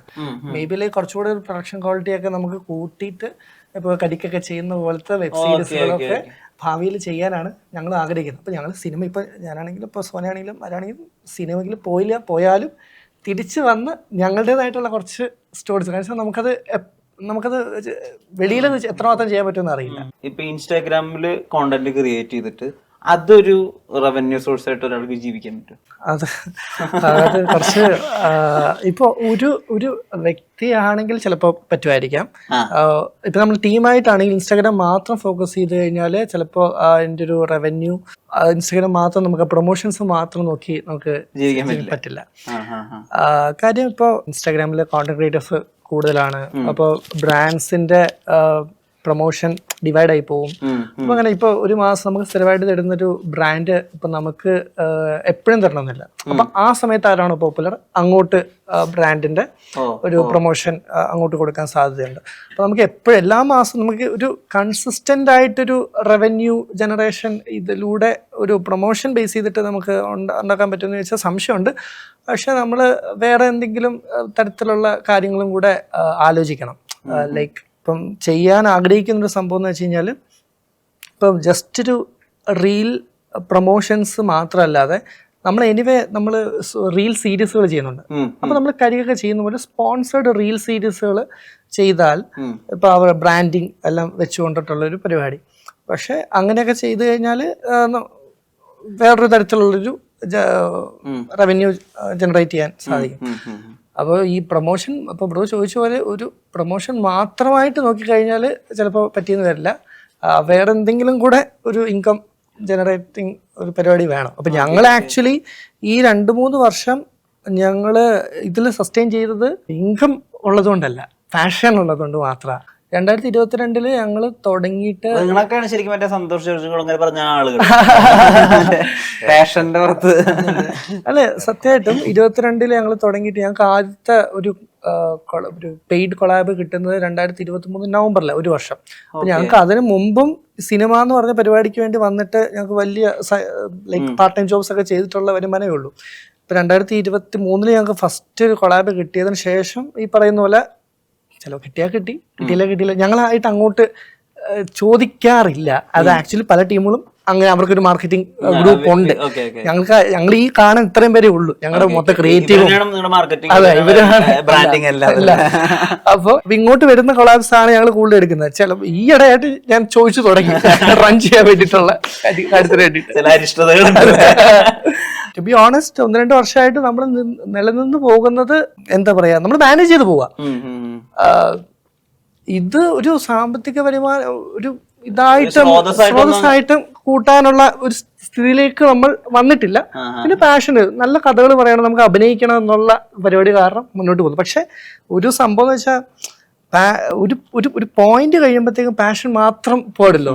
ലൈക്ക് ആൾക്കാരുടെ ഏജ് കൂടി വരുന്നു, ആൾക്കാരുടെ ഏജ് കൂടി വരുന്നു, ആൾക്കാരുടെ ഫാമിലിയിൽ അവരുടെ അച്ഛനും അമ്മയും പ്രായം വരുന്നു, ഇതെല്ലാം നമ്മൾ കണക്കാക്കണമല്ലോ. അപ്പൊ കുറച്ച് വർഷം കഴിയുമ്പോഴത്തേക്ക് ഈ ടീമിൽ ഇപ്പൊ അടുത്ത വർഷം ഇന്റർവ്യൂ വരുന്ന സമയത്ത് ഈ ഇത്രയും പേര് തന്നെ വന്നിരിക്കണമെന്ന് എനിക്ക് ആഗ്രഹമുണ്ട്. ഓരോ ആൾക്കാരോട് ഒഴിഞ്ഞു പോകാൻ പാടില്ലല്ലോ. ഇല്ല മനസ്സിൽ സിനിമ. അപ്പൊ ഇത് ഒരു ബെറ്റർ ഒരു കമ്പനി എന്നുള്ള രീതിയിലേക്കൊക്കെ കൊണ്ടുപോകാനൊക്കെ ഒരു പ്ലാനും ആഗ്രഹങ്ങളും ഒക്കെ ഉണ്ട്. അപ്പൊ അതിനുള്ള ഇൻവെസ്റ്റേഴ്സിനോടൊക്കെ ഇങ്ങനെ സംസാരിക്കുകയൊക്കെ ചെയ്തു വരുന്നുണ്ട്. ഓക്കെ, ഈ വിയേർഡ് ആയിട്ട് ചിലപ്പോൾ ഈ ബ്രാൻഡിനൊക്കെ അതിനകത്ത് ഇൻക്ലൂഡ് ചെയ്യേണ്ട ചില സിറ്റുവേഷൻസ് വേറുണ്ട്. അപ്പൊ ഞാൻ കാണാറുണ്ട് ചില റീലില് ഒരു തെങ്ങേറ്റക്കാരനും ഒരു അമ്മാവനും കൂടി സംസാരിക്കുകയായിരിക്കും. പെട്ടെന്ന് അത് അവസാനം UK പഠിക്കാൻ പോകുന്ന ഒരു എഡ്യൂക്കേഷൻ കൺസൾട്ടൻസിയുടെ കോൺവെർസേഷൻ ആയിട്ട് മാറും. അതെനിക്ക് പലപ്പോഴും മനസ്സിലാവാറില്ല എന്തിനും ഇങ്ങനെ ചെയ്യണേന്ന്. ചിലപ്പോൾ അതും ആളുകൾ അറ്റൻഷൻ കിട്ടാൻ വേണ്ടിയിട്ടായിരിക്കും. നിങ്ങൾക്ക് അങ്ങനെ ഒരു ബ്രാൻഡ് വരുമ്പോൾ അത് ഇൻക്ലൂഡ് ചെയ്യാൻ വേണ്ടിട്ട് സ്ക്രിപ്റ്റ് എഴുതാൻ പണിയാണോ? ഇൻക്ലൂഡ് ചെയ്യാൻ വേണ്ടി കാരണം ഓരോരുത്തരും ഓരോ രീതിയിലായിരിക്കും ഈ പ്രൊമോഷൻ ചോദിക്കുക. ചിലവർ ചോദിക്കും, ചിലർ പറയും ഇതുപോലെ ഫസ്റ്റ് നിങ്ങളുടെ ഒരു കോണ്ടന്റ് ഉണ്ടാക്കുക, അതില് ബ്രോ പറഞ്ഞ പോലെ അങ്ങനെ പ്ലേസ് ചെയ്താൽ മതി, അങ്ങനെ പ്ലേസ് ചെയ്താൽ മതി. ചിലർ പറയും വിത്തിൻ 10 seconds ബ്രാൻഡിന്റെ ഒരു പ്ലേസ്മെന്റ് ഉണ്ടായിരിക്കണം എന്ന് പറയും. ബ്രാൻഡിന്റെ പ്ലേസ്മെന്റ് വിത്തിൻ 10 seconds ഉണ്ടായിരിക്കണം. അതല്ലെങ്കിൽ അവർ ഒരു മിനിറ്റ് കണ്ടിന്യൂഷൻ ഇത് പരസ്യമല്ലേ എന്ന് പറഞ്ഞിട്ട് സ്ക്രോൾ ചെയ്ത് കളയും. അതുകൊണ്ട് ബ്രാൻഡിന്റെ പ്ലേസ്മെന്റ് ഇങ്ങനെ ഉണ്ടായിരിക്കണം എന്ന് പറയും. അപ്പൊ അവരുടെ റിക്വയർമെന്റ് എന്താണോ അതനുസരിച്ച് നമ്മൾ സ്ക്രിപ്റ്റ് ചെയ്തിട്ട് അവർക്ക് അയച്ചു കൊടുക്കും. അപ്പൊ അവർ കൺഫർമേഷൻ പറഞ്ഞിട്ടായിരിക്കും നമ്മൾ പോവുക. അപ്പം കൂടുതൽ ചില ബ്രാൻഡ്സ് ഒന്നും പറയാറില്ല, നിങ്ങളുടെ രീതിക്ക് ചെയ്ത് ഫുൾ ക്രിയേറ്റീവ് ഫ്രീഡം നമുക്ക് തരും. അപ്പൊ അത് നമ്മളുടെ രീതിക്ക് ചെയ്ത് ഞങ്ങള് സിൽവർ സ്റ്റോമിന്റെ ഒരു ആഡ് ചെയ്തിരുന്നു, സോനയും വൈശാഖും കൂടെ അഭിനയിച്ചത്. അതില് ഈ പറയുന്ന പോലെ അത് അത്യാവശ്യം നല്ല ഒരു ആയ ഒരു ആഡായിരുന്നു. അത് ഞങ്ങൾക്ക് അത്യാവശ്യം ക്രിയേറ്റീവ് ഫ്രീഡം കിട്ടിയൊരു സംഭവമായിരുന്നു. ഒരു ജസ്റ്റ് ഒരു എന്താണ് പറയേണ്ടതെന്നുള്ള കോണ്ടന്റ് മാത്രം പറഞ്ഞു നമ്മളത് ചെയ്ത് അയച്ചു കൊടുക്കും. ഈ ഇൻസ്റ്റാഗ്രാമിലൂടെ ആളുകൾ നിങ്ങൾ ശ്രദ്ധിച്ചു തുടങ്ങുന്നുണ്ടെന്ന്, പ്രൊഫൈലിൽ റീച്ച് ആവുന്നതിന്റെ അപ്പുറത്ത് ഈ റവലുഡിന്റെ കണ്ടന്റ് കാരണം ആളുകൾ നിങ്ങളെ സ്പോട്ട് ചെയ്യുന്നുള്ള കാര്യം എപ്പോഴാണ് മനസ്സിലാക്കി തുടങ്ങി? അത് ആക്ച്വലി തുടക്കത്തിൽ തന്നെ ഞാൻ ഇതില് ബേബി സീരീസ് എന്ന് പറഞ്ഞ സംഭവം വന്നപ്പോഴാണ് വന്നത്. ഇത് തുടങ്ങി കുറച്ച് നാൾ കഴിഞ്ഞിട്ടാണ് ഞാൻ ജോയിൻ ചെയ്തത്. അപ്പൊ ആ സീരീസ് റീച്ച് ആയപ്പോ തന്നെ ആളുകൾ ഇൻസ്റ്റാഗ്രാമിൽ റീച്ച് ഔട്ട് ചെയ്യുന്നുണ്ടായിരുന്നു. നമ്മൾ പുറത്തു പോകുമ്പോ ആളുകൾ സംസാരിക്കാൻ വരും. എന്താ വന്ന് ചോദിക്കുന്നത്? അവര് പറയുന്ന ഇതുപോലെ അവര് വീഡിയോ കണ്ടു, അവർക്കത് ഇഷ്ടപ്പെട്ടു, അവർക്കത് കണക്ട് ആയി, പെർഫോമൻസ് നല്ലായിരുന്നു, അപ്പൊ അങ്ങനെയൊക്കെ സംസാരിക്കും. അങ്ങനെയാണ് നമുക്ക് മനസ്സിലായ ആളുകൾ ഇത് ചെയ്യുന്നുണ്ട്. പിന്നെ ഒബ്വിയസ്ലി ഫോളോവേഴ്സും നമുക്ക് വരുന്ന മെസ്സേജസും എല്ലാം തന്നെ അതിലൂടെയാണ് മനസ്സിലാക്കുന്ന ആൾക്കാർ കണക്ട് ആവുന്നുണ്ടെന്നുള്ളത്. ഈ ആ ബേബി ഗാങ്സ്റ്റർ സീരീസ് ശരിക്കും ആക്ച്വലി കുറെ പടങ്ങളുടെ ആക്ച്വൽ പ്ലോട്ട് അതല്ലേ? ഇപ്പൊ ജെമിനിയുടെ ഒക്കെ അതുപോലെ ഇപ്പൊ ഈവൻ ദേവാസുരത്തിന്റെ ഒക്കെ മെയിൻ കാര്യം അതല്ലേ? ഒരു പെൺകുട്ടി വരുന്ന പ്രേമം വരുന്നത് ഗാങ്സ്റ്റർ സ്പൂഫായിട്ട് ചെയ്തൊരു പരിപാടിയാണ് സീരീസ്. അപ്പൊ പക്ഷെ കുറെ പേർക്ക് അത് സീരിയസ് ആയിട്ട് അത് കണക്ട്, സീരിയസ് ആയിട്ട് അത് എടുത്തു. ഒരു സ്പൂഫ് സിനിമകളുടെ ഒക്കെ ഒരു സ്പൂഫ് പരിപാടി. പക്ഷെ ആ സ്പൂഫ് പരിപാടിക്കകത്തും നമ്മളൊരു ജെനുവിനിറ്റി ഇടുമല്ലോ പെർഫോം ചെയ്യുന്ന സമയത്ത്. ചിലർക്ക് അത് ആ രീതി കണക്ട് ആയി, ചിലർക്ക് സ്പൂഫായിട്ട് തന്നെ ചിലരത് എടുത്തു. അങ്ങനെ ഇപ്പൊ നിങ്ങളുടെ ഇടയിൽ ഭയങ്കര out of the box ideas ഒക്കെ കൊണ്ടുവരുന്നത് ആരാ? കോൺട്രിബ്യൂഷൻ അത് പറയാൻ പറ്റത്തില്ല. സ്ക്രിപ്റ്റ് ബേസിൽ ചിലപ്പം ഇപ്പം ഞാൻ തുടക്കം സ്ക്രിപ്റ്റ് ചെയ്യുന്നുണ്ട്, ചെയ്തു വരുന്നു. ഇപ്പം സോനയും ആദർശും എഴുതും, അവരും സ്ക്രിപ്റ്റ് വൈസ് കൊണ്ടുവരും. പിന്നെ ഞാൻ നേരത്തെ പറഞ്ഞ പോലെ out of the box ideas ഒക്കെ ചിലപ്പോ ഷൂട്ടിന് സമയത്ത്, ഇപ്പൊ നേരത്തെ ഡോക്ടറിന്റെ കാര്യം പറഞ്ഞില്ലേ, ആ സ്ലാങ് വന്നത്, ആ സ്ലാങ് വരുന്ന സമയത്ത് അളി ഇങ്ങനെ ചെയ്ത് നോക്കട്ടെ എന്ന് പറയുമ്പോഴത്തേക്കും അത് കൊള്ളാടാ എന്ന് പറഞ്ഞിട്ട് നമ്മളത് ഓക്കെ പറയും. അങ്ങനെ ചിലപ്പോ സ്പോട്ടില് അത് പറയാം, എല്ലാവരുടെ ഭാഗത്തുനിന്നും അത് വരാറുണ്ട്. ഈ ഫീമെയിൽ ആയിട്ടുള്ള ഒരാളെ എഴുതുമ്പോഴേ നമ്മൾ സാധാരണ എഴുതുന്നതിനേക്കാൾ വേറൊരു പെർസ്പെക്റ്റീവ് വരുന്നുണ്ട്. അതെ, തീർച്ചയായിട്ടും നല്ല വ്യത്യാസം. അതുകൊണ്ട് ഞാൻ എല്ലാവരും എൻകറേജ് ചെയ്യുന്നുണ്ട് കൂടുതൽ. എന്താ വെച്ചാൽ ഞാൻ എഴുതിക്കൊണ്ടേയിരിക്കുന്ന സമയത്ത് എങ്ങനെ പോയാലും എൻ്റെ ഒരു ശൈലി അതിനകത്ത് കാണും. എൻ്റെ ഒരു ശൈലി, എൻ്റെ ഒരു സ്ഥിര ശൈലി. നമ്മളിപ്പോൾ അഭിനയിക്കുന്ന സമയത്ത് ഇപ്പോൾ മാറ്റി ചെയ്യാന്ന് പറയുമല്ലോ, വേറെ ബ്രോ പുള്ളിയോട് ചോദിച്ച പോലെ. അപ്പൊ നമ്മൾ ഈ റൈറ്റേഴ്സിന് ഇതേ ഒരു സംഭവം ഉണ്ടാവാം. നമ്മൾ എഴുതി വരുന്ന സമയത്ത് കുറെ എഴുതുന്നു, നമുക്ക് ഇത് ഈ കോണ്ടന്റ് ഉണ്ടാക്കുക എന്ന് പറയുന്ന കുറച്ച് കഴിയുമ്പോഴത്തേക്ക് ഒരു കമ്പൽഷനായി മാറും, എക്സോസ്റ്റഡ് ആയി മാറും. അത് അയ്യോ ഈ ആഴ്ച കോണ്ടന്റ് എഴുതിയില്ലല്ലോ എന്നുള്ളൊരു സാധനത്തിലേക്കൊക്കെ നമ്മളെത്തും. അപ്പൊ ഈ എഴുത്ത് ഒരു കമ്പൽഷനായി മാറുന്ന സമയത്ത് ചിലപ്പോൾ നമ്മൾ റിപ്പീറ്റേറ്റീവ് ആവാൻ സാധ്യതയുണ്ട്. ആ ഒരു ആസ്പെക്ട് വരുന്ന സമയത്ത് ഇപ്പൊ സോന ഒരു കോണ്ടന്റ് എഴുതുകയാണ്, ആദർശ് എഴുതുകയാണ്, അൻസുമാൻ എഴുതുകയാണ്. അപ്പൊ ഇവരൊക്കെ എഴുതുന്ന സമയത്ത് മിക്സ് ആൻഡ് മാച്ച് ചെയ്ത് നമുക്ക് കോണ്ടന്റ് എഴുതുന്ന സമയത്തേക്ക് നമ്മുടെ പ്രൊഫൈൽ പിന്നെ കയറി കാണുന്ന സമയത്ത് ഡിഫറെന്റ് ലൈക്ക് കുറച്ച് വേരിയേഷൻസ് ഉള്ള കഥകൾ പോലെ തോന്നും. അപ്പൊ സോന എഴുതിയൊരു കലിപ്പല്ലുട്ടു എന്ന് പറഞ്ഞിട്ട് ഒരു പരിപാടി സോന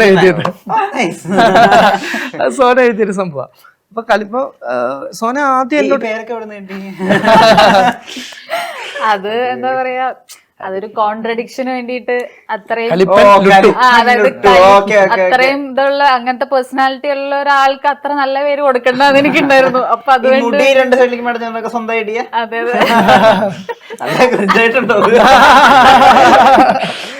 അത് പിന്നെ പിടിച്ചിക്കണ്ടേ.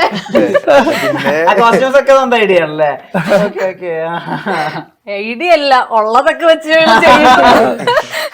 ചെരുപ്പൊക്കെ അങ്ങനത്തെ ആളുകളെ കണ്ടിട്ടുണ്ട്. അത് എന്റെ ഒരുപാടല്ലോ.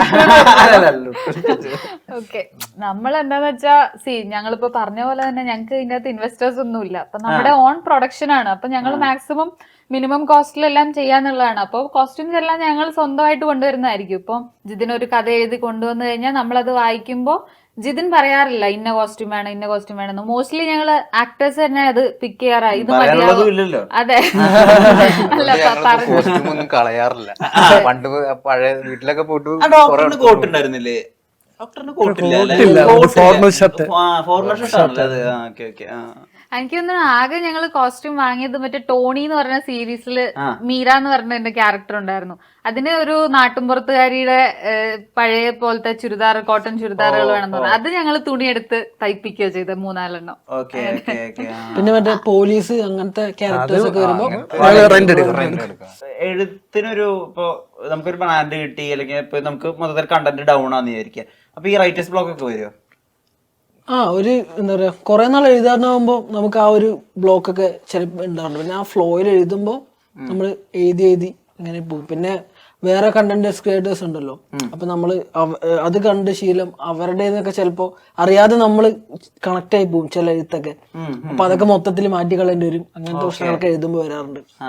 ഈ ഇതിലിപ്പോ ഇത് ചിരിക്കും, ഇത് ചിരിക്കില്ല, അതിനൊരു ഫിൽറ്റർ ഉണ്ടാവല്ലോ, ഇത് ചളിയിൽ നിന്ന് തമാശയിലേക്കുള്ള ഒരു ഫിൽറ്റർ ഉണ്ടല്ലോ, അത് ആരാ നടത്തുക? മോസ്റ്റ്ലി ജിതിന നടത്തുക. ആക്ച്വലി ഇപ്പൊ ഞാനൊക്കെ എഴുതുന്ന സമയത്ത് ഞാൻ മോസ്റ്റ്ലി എക്സ്പീരിയൻസസിൽ നിന്നും എനിക്ക് അങ്ങനത്തെ ഇത് കോമഡി ആക്കാൻ വേണ്ടി എനിക്ക് അങ്ങനെ എഴുതാൻ അറിഞ്ഞൂടാ. അതായത് ആ കറക്റ്റ് ഇത് ഓക്കെ ഇവിടെ ആൾക്കാർ ചിരിക്കണം, ചില കാര്യങ്ങൾ അത് നാച്ചുറലി വരുന്നതാ. പക്ഷെ ചിലപ്പോ കാര്യങ്ങൾ ഭയങ്കര സീരിയസ് ആയി പോവും. അപ്പൊ അവിടെ ജിതിൻ ഞങ്ങൾ പിന്നെ ഇരുന്നിട്ട് ഡിസ്കസ് ചെയ്യാറുണ്ട്. മോസ്റ്റ്ലി അവനത് ഒരു കറക്ഷൻ ഫേസ് ഉണ്ട്. ബിക്കോസ് ഈ റവലഡു തുടങ്ങിയപ്പോ മുതല് ഇപ്പൊ ഓൾമോസ്റ്റ് ഇപ്പൊ വരെ ഇപ്പൊ റീസെന്റ് ആണ്. ഇപ്പൊ ഞാൻ ഈ ലുട്ടുന്റെ സംഭവം മാത്രമേ എഴുതിയിട്ടുള്ളൂ. ഇപ്പൊ ഒരു സ്ക്രിപ്റ്റ് വേറെ വർക്ക് ചെയ്യുന്നുണ്ട്. അപ്പൊ ജിതിനാണ് എല്ലാ സ്ക്രിപ്റ്റുകളും തന്നെ എഴുതിയിട്ടുള്ളത്. അപ്പോ സ്ക്രിപ്റ്റ് റൈറ്റർ എന്നുള്ള രീതിയിൽ വളരെ സൂപ്പർ സീനിയർ ആണ്. സോ അവന്റെ പിന്നെ അവൻ ഡയറക്ട് ചെയ്യുന്നത് ഇപ്പൊ ഞാൻ എഴുതിയാലും അവൻ തന്നെ ആയിരിക്കും ഡയറക്ട് ചെയ്യുന്നത്. അപ്പൊ അതുകൊണ്ട് അതില് ഒബ്വിയസ്ലി ഒരു റൈറ്റർ ഡയറക്ടർ അവരുടെ ഇൻപുട്സും കൂടെ വേണമല്ലോ. നമ്മളിപ്പോ ഒരു സാധനം എഴുതിയാലും അതെങ്ങനെ എടുത്തു വരണം എന്നുള്ളത്, ചില ഡയലോഗ്സ് ഓക്കെ ഈ സിറ്റുവേഷനിൽ മിസ്ഫിറ്റ് ആയിരിക്കും, അല്ലെങ്കിൽ ഇതിങ്ങനെ പറയണ്ട, ഇത് ഇത്ര ഡയറക്റ്റ് ആയിട്ട് പറയണ്ട, ഇത് കുറച്ച് ഇൻഡയറക്റ്റ് ആയിട്ട് പറയാം. അങ്ങനത്തെ ഇൻപുട്സ് എല്ലാം ജിതിനാണ്. ഞങ്ങൾ എന്താ ചെയ്യുന്നത് വെച്ച് കഴിഞ്ഞാൽ ഇപ്പോൾ സോന സ്ക്രിപ്റ്റ് ചെയ്ത് കഴിഞ്ഞ് കഴിഞ്ഞാൽ ഞങ്ങൾ ഡയറക്റ്റ് ഷൂട്ട് ചെയ്യാൻ വേണ്ടി പോകത്തില്ല. ഞങ്ങൾ ഒരു ദിവസം ഒരു ഹാഫ് ഡേ ഇതിനു വേണ്ടി സ്ക്രിപ്റ്റ് റീഡിങ്ങിന് വേണ്ടി ഇരിക്കും. ഇപ്പോൾ വൈശാഖും ഇവർ തമ്മിൽ ഒരു കോൺവെർസേഷൻ ആണെങ്കിൽ അല്ലെങ്കിൽ ഒരു കോമ്പിനേഷൻ സീൻ ആണെങ്കിൽ 3-4 പേരുണ്ടെങ്കിൽ ഒരു പറഞ്ഞു നോക്കും. ഇപ്പോൾ സ്ക്രിപ്റ്റിനകത്തുള്ള സാധനം 2-3 പേര് ഇങ്ങനെ പറഞ്ഞു നോക്കി ആ ഋതം ഉണ്ടോ, ആ ടൈമിങ് സെറ്റ് ആവുന്നുണ്ടോ എന്നൊക്കെ നോക്കി. പിന്നെ എന്തോ ഒരു പറയുന്നതിൽ എന്തോ ഒരു ക്രിഞ്ച് അല്ലെങ്കിൽ എന്തോ ഒരു പോരായ്മ ഉണ്ടല്ലോ, അവിടെ വേറെ എന്തോ വരാനുണ്ടെന്നൊക്കെ ഒരു തോന്നൽ വന്നു കഴിഞ്ഞാൽ അവിടെ ആഡ് ചെയ്യും. എന്നിട്ട് അതായിരിക്കും ചിലപ്പോൾ നമ്മൾ അതായിരിക്കും ചിലപ്പോൾ ഞങ്ങൾ പെർഫോം ചെയ്തു നോക്കുന്നുണ്ടല്ലോ, അതായിരിക്കും ചിലപ്പോൾ നമ്മുടെ ഫൈനൽ സ്ക്രിപ്റ്റ്. അതായത് പേപ്പറിൽ നിന്നും ഞങ്ങൾ അതെ അതെ അതെ പേപ്പറിൽ നിന്നും ഞങ്ങൾ പെർഫോം ചെയ്ത് നോക്കിയിട്ട് അവിടെ ചില ചേഞ്ചസ് വരും. എന്നിട്ട് അത് നമ്മൾ ഫൈനലാക്കും, എന്നിട്ട് പെർഫോം ചെയ്യാൻ വേണ്ടി പോകും. പെർഫോം ചെയ്യുന്ന സമയത്തും ഈ ചിലതൊക്കെ അഡീഷൻസ് ഒക്കെ വരും. അങ്ങനെയാണ് ആ ഒരു നമ്മുടെ ഒരു പരിപാടി. ഇപ്പൊ ഈ കണ്ടംപററി സെനറിയോയിൽ ഭയങ്കര സെൻസേഷൻ ആയിട്ട് നിൽക്കുന്ന ചില കോൺസെപ്റ്റുകൾ ഉണ്ടാവും. ഇപ്പൊ ഉദാഹരണത്തിന് ഇപ്പൊ ഒരു സമയത്ത് മറ്റേ ഈ ട്രൂ ലവ് ബെസ്റ്റി കോൺസെപ്റ്റ് ഭയങ്കരമായിട്ട് വരുമായിരുന്നു, അല്ലെങ്കിൽ ഈ സ്കിബിഡി പൂക്കി ആ ജെൻസി കോണ്ടന്റ്. പക്ഷെ നിങ്ങൾ അങ്ങനെ ഫോഴ്സ്ഡ് ആയിട്ടൊരു കാര്യം ഉൾപ്പെടുത്തിയിട്ടൊരു കോണ്ടന്റ് ഞാൻ അങ്ങനെ കണ്ടിട്ടില്ല. അതൊരു തീരുമാനമാണോ? അതായത് എല്ലാവർക്കും വർക്ക് ആവുന്ന ഒരു സാധനം എടുത്തിട്ട് കണ്ടന്റ് ചെയ്യണ്ട, അങ്ങനെ തീരുമാനമുണ്ടോ? കഥ വരുന്ന ഒരു ഫ്ലോയില് ചെയ്യുന്ന. ഇന്നിപ്പോ ഇങ്ങനൊരു കഥയാണ്, കുറച്ച് നാളായിട്ട് ഒരു കഥ മനസ്സിലുണ്ട്. അപ്പോ ആ കഥ എങ്ങനെയെങ്കിലും ഫിനിഷ് ചെയ്യുക, അത് ഷൂട്ട് ചെയ്യുക. അപ്പോൾ ഞാൻ ബേസിക്കലി പറഞ്ഞ് മനസ്സിലായി ട്രെൻഡിന്റെ കൂടെ ചെയ്യുന്നൊരു പരിപാടി അത് ഞങ്ങൾ ആദ്യം ചെയ്തിട്ടുണ്ട്. ഇതിപ്പോ ട്രെൻഡിങ് ആയിട്ട് നിൽക്കുന്ന ഒരു വിഷയമാണ്, അപ്പൊ ഇതങ്ങ് ചെയ്യാം എന്ന് പറയുന്നൊരു പരിപാടി ആദ്യം ഞങ്ങൾ ചെയ്തു. പിന്നെ ഞങ്ങളുടെ പാറ്റേൺ പതുക്കെ മാറി. പിന്നെ കുറച്ച് റീൽസ് ചെയ്ത് സ്റ്റോറി ബേസ്ഡ് ആയിട്ട് പോയ സമയത്ത് പിന്നെ ഈ പറയുന്ന പോലെ എന്താ മനസ്സിലൊരു കഥ വരും, അത് ഫോം ചെയ്യാൻ അതൊന്ന് ഡെവലപ്പ് ചെയ്തെടുക്കാൻ 1-2 ആഴ്ച എടുക്കും. അപ്പോൾ അതിന്റെ പുറയിലായിരിക്കും നമ്മൾ പോകുന്നത്. അപ്പോഴത്തേക്ക് ചില ട്രെൻഡുകൾ വന്നും പോയി ഇരിക്കുക, അത് ഞങ്ങൾ അറിയാറില്ല.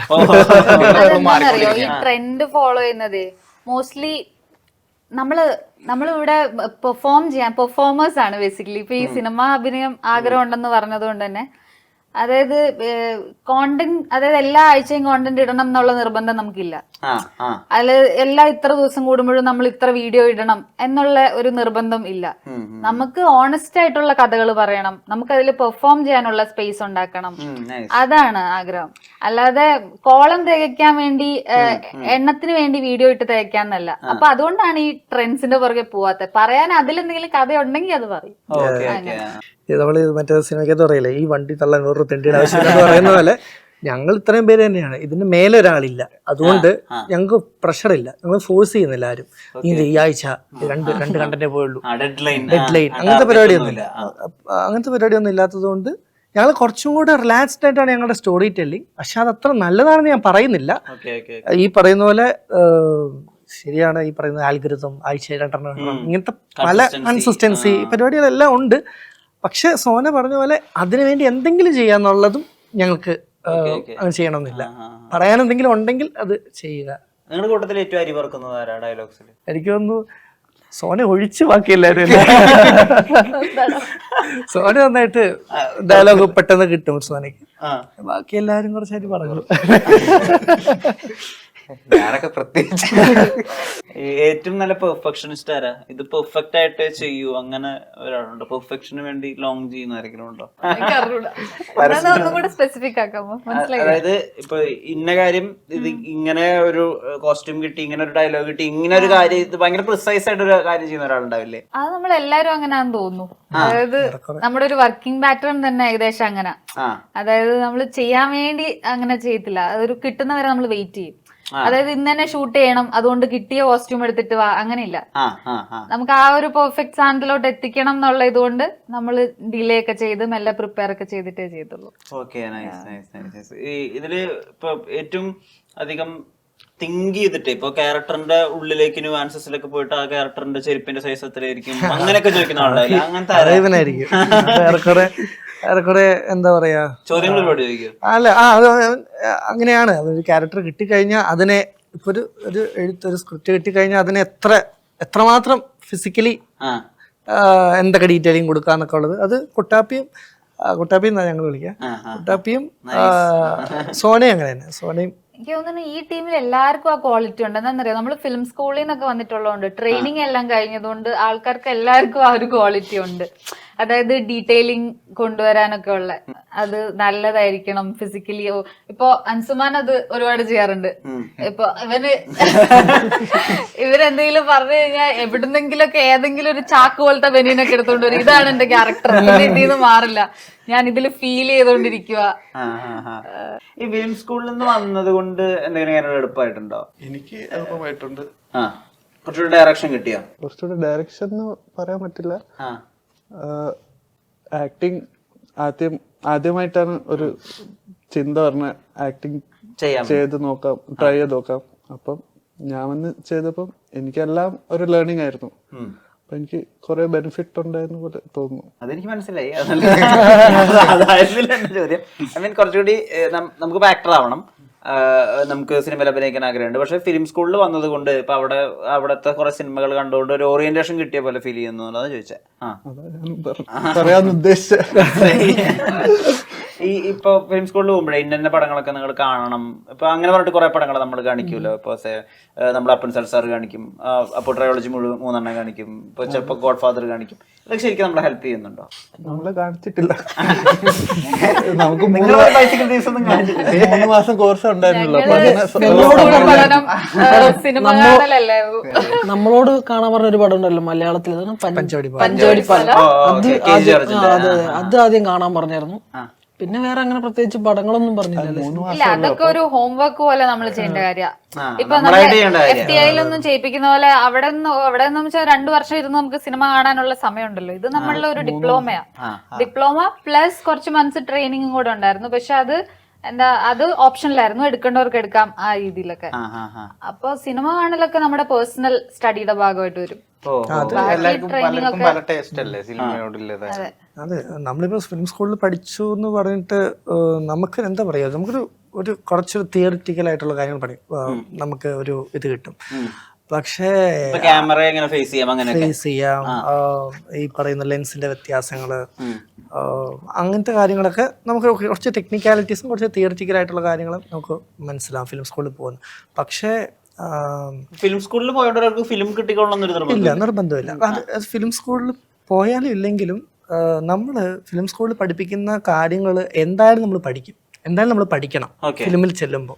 അത് ആരുടെയും കൂടെ അസിസ്റ്റന്റ് ആയിരുന്നാലും പഠിക്കാം, അതല്ലേ നിങ്ങൾക്ക് ഫിലിം സ്കൂളിൽ പൈസ കൊടുത്ത് പഠിക്കാം, അല്ലെ നിങ്ങൾ അസിസ്റ്റന്റ് ആയിട്ട് എന്നാലും അവിടെ പഠിക്കുന്ന കാര്യങ്ങൾ പഠിക്കണം ഫോർ യുവർ ഓൺ ബെറ്റർമെന്റ്. അല്ല, അപ്പൊ ആക്ട്രസിന് പഠിപ്പിക്കപ്പോ ലൈറ്റ് ക്യാച്ച് ചെയ്തിട്ട് എങ്ങനെ നിക്കാം അങ്ങനെയൊക്കെ ആയിരിക്കും.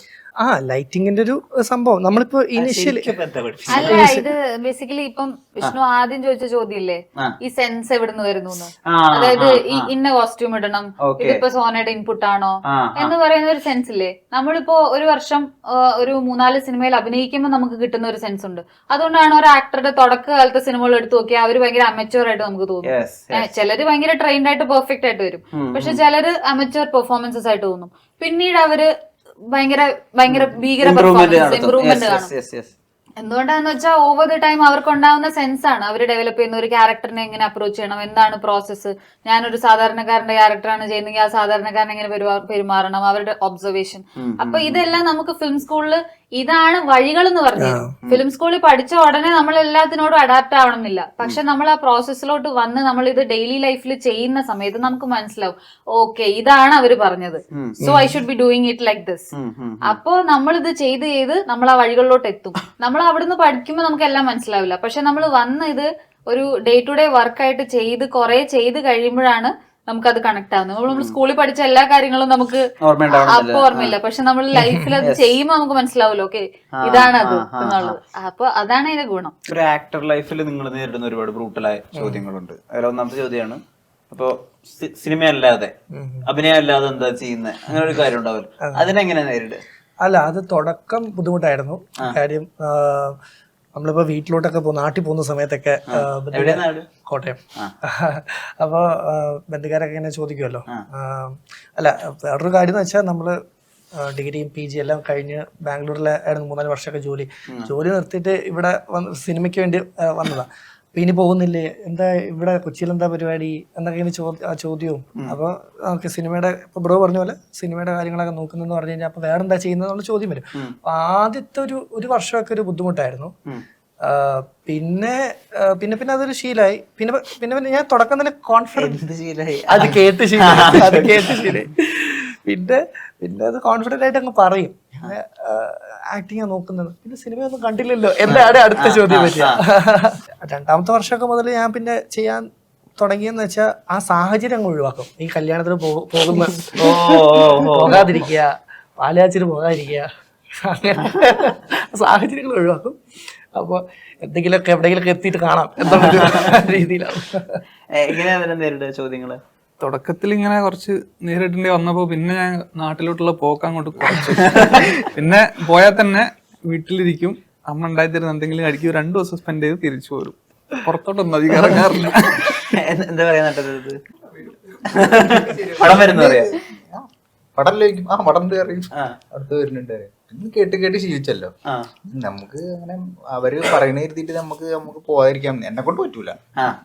പുറത്തിറങ്ങി നടക്കാതെ അങ്ങനെ പലർക്ക് പല രീതിയാവും. പോയാലും അവര് പറയണ്ടേ പറഞ്ഞോ. ഞാനൊരു ക്ലാസ് എടുത്ത്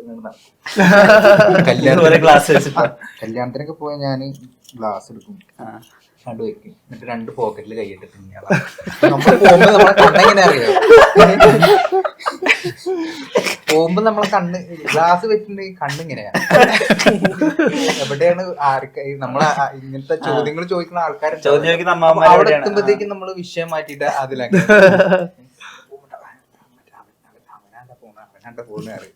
ഇത് കാണണ്ടേ പറയുന്നവര് പറയട്ടെ. ഇതിപ്പോ ഒരു വിഷയല്ലാതെ ചെവിയിൽ കേട്ട് തനിച്ച്. സോനത് മുന്നിൽ കൊണ്ടിട്ടാണോ അഡ്വക്കേറ്റ് ആയത്? അത് അഡ്വക്കേറ്റ് ആയതുകൊണ്ട് ഇപ്പൊ അതിലും ഭയങ്കര പ്രഷറാണല്ലോ. അതായത് ഇപ്പൊ പഠിച്ചു അഡ്വക്കേറ്റ് ആണ്, എന്നിട്ട് ആ ജോലിക്ക് പോവാതെ അത്രയും നല്ല ആൾക്കാർ പറയുന്നത് മമ്മൂക്കയുടെ അതാണ് കാര്യം പറയോ? അല്ല ഞാനൊന്നും പറയാറില്ല. ആൾക്കാർ പറയുന്നത് അതാണ് റെസ്പെക്ടബിൾ ജോലി എന്ന്. ഓ വക്കീലാണ്. അതെ അതെ, അതായത് അങ്ങനെ ഒരു റെസ്പെക്ടബിൾ ജോലി വിട്ടിട്ട് എന്തിനാണ് സിനിമ? Respectful profession. അതെ അതെ, റെസ്പെക്ട് കിട്ടുന്ന ജോലി. അപ്പം എല്ലാ ജോലിക്കും റെസ്പെക്ട് ഉണ്ട്. അപ്പൊ എനിക്ക് ഈ നമ്മൾ ആർട്ടിസ്റ്റ് ആണെന്നുള്ളത് ഒരാളെ പറഞ്ഞ് കൺവിൻസ് ചെയ്യല് ഭയങ്കര പാടാ. ആൾക്കാരുടെ വിചാരം ആർട്ടിസ്റ്റ് എന്ന് പറഞ്ഞാൽ 365 ദിവസവും സിനിമ വരണം, പുതിയ പുതിയ സിനിമ വരണം, അല്ലെങ്കിൽ എന്തിനാ ചെയ്യുന്നതെന്നുള്ളതാ. അതെ, അതായത് എല്ലാ ദിവസവും പുതിയ സിനിമയിൽ കാണുന്നുണ്ടെങ്കിൽ ഇപ്പൊ അവർക്ക് അങ്ങനെ ഹൈ പ്രൊഫൈൽ ആക്ടേഴ്സ് മാത്രമാണ് ആർട്ടിസ്റ്റുകൾ. അല്ലാതെ നമ്മളൊരു ആർട്ടിസ്റ്റ് ആണെന്നൊന്നും പറഞ്ഞ് കൺവിൻസ് ചെയ്യാൻ നമുക്ക് പറ്റത്തില്ല. മോഹൻലാൽ, മഞ്ജു അത് മാത്രമാണ്. അപ്പോ നമ്മുടെ വീട്ടുകാരെ പോലും നമുക്ക് പറഞ്ഞ് കൺവിൻസ് ചെയ്യാൻ പറ്റില്ല. സോ ഇപ്പൊ ഈ പറഞ്ഞ പോലെ നമ്മള് കുറച്ച് ഷെല്ലിലോട്ട് ഒതുങ്ങി പോവും. നമ്മൾ സോഷ്യലൈസ് ചെയ്യുന്നത് കുറയ്ക്കുന്ന എന്താന്ന് വെച്ച് കഴിഞ്ഞാൽ പിന്നെ നമ്മുടെ സർക്കിള് ഇതൊക്കെ ഇവര് മാത്രമായി മാറും. അതായത് ബേസിക്കലി ഒരു ആക്ടറുടെ പ്രോസസ് എന്താണ്, അവരിപ്പം ഷൂട്ടില്ലാത്ത ദിവസവും നമ്മുടേതായ പ്രിപ്പറേഷൻസ് ഉണ്ട് നമുക്ക്. മറ്റുള്ള ജോലികൾ പോലെ തന്നെ ഈ പ്രൊഫഷൻ ഡിമാൻഡ് ചെയ്യുന്ന ഒരു ഡിസിപ്ലിൻ ഉണ്ട്. അപ്പോ അതുമായിട്ട് ബന്ധപ്പെട്ട കാര്യങ്ങളായിരിക്കും നമ്മൾ ചെയ്യുന്നത്. പക്ഷെ പുറത്തുനിന്ന് നോക്കുന്ന ഒരാൾക്ക് ഒരു ജോലി ഇല്ലാതെ നടക്കുന്ന ഒരാള്, മനസ്സിലായോ? അതായത് എന്തൊക്കെയോ പഠിക്കാന്ന് പറഞ്ഞു, ഇപ്പൊ പഠിത്തവും കാണുന്നില്ല, ജോലിയും കാണുന്നില്ല, ഒന്നുമില്ല. അപ്പൊ നമുക്ക് ആൾക്കാരെ കൺവിൻസ് ചെയ്യാൻ പാടാ. അതുകൊണ്ട് നമ്മളെ മനസ്സിലാക്കുന്ന ഈ പ്രൊഫഷന്റെ വാല്യൂ മനസ്സിലാക്കുന്ന ആൾക്കാരിലേക്ക് ഒതുങ്ങും. അങ്ങനെ ചോദ്യങ്ങൾ എപ്പോ എങ്ങനെ നേരിടുന്നത്? ചോദ്യങ്ങള് നാട്ടിലേക്ക് പോകുമ്പോ വരാറുണ്ട്. പണ്ടൊക്കെ ഇതേപോലെ ജിതിൻ പറഞ്ഞ പോലെ തന്നെ ബുദ്ധിമുട്ടായിരുന്നു നമുക്ക് കേൾക്കുമ്പോ. പിന്നെ പ്രശ്നമൊന്നുമില്ല, എങ്ങനെയെങ്കിലൊക്കെ ഡീൽ ചെയ്ത് അങ്ങനെ പോകും. എന്തായാലും കുറച്ച് ഇപ്പൊ ശീലായെന്നുള്ള പോലെ എന്തായാലും ഒരു കൂട്ടത്തില് ആദർശവും നാട്ടിൽ അധികം പോവാത്തത്. നാട്ടിൽ പോണില്ല. ഞാൻ എന്തെങ്കിലും ഇപ്പൊ ഓണം, വിഷു, പിന്നെ എന്തെങ്കിലും പരിപാടിയൊക്കെ ഉണ്ടെങ്കിൽ മാത്രമേ ഇപ്പൊ പോണുള്ളൂ, പോവാറുള്ളൂ. അതെ അതെ, അങ്ങനെയാണ്. ആ സമയത്ത് പോകുമ്പോഴും ഇതേപോലെ നാട്ടുകാരൊക്കെ ചോദിക്കാറും എല്ലാം ഉണ്ട്, ചോദ്യമൊക്കെ. അപ്പം അതൊക്കെ നൈസായിട്ട് എന്തായാലും ഒരു സമയത്ത് രക്ഷപ്പെടുമ്പോ അവരായിട്ട് അറിയും എന്നുള്ള രീതിയിൽ എങ്ങനെയാ ഡീൽ ചെയ്യാ ആളുകളെ? പറഞ്ഞ പോലെ ആ സാഹചര്യം ഒഴിവാക്കാൻ നോക്കും. ഒഴിവാക്കാൻ പറ്റാത്ത സാഹചര്യം എന്ത് ചെയ്യും?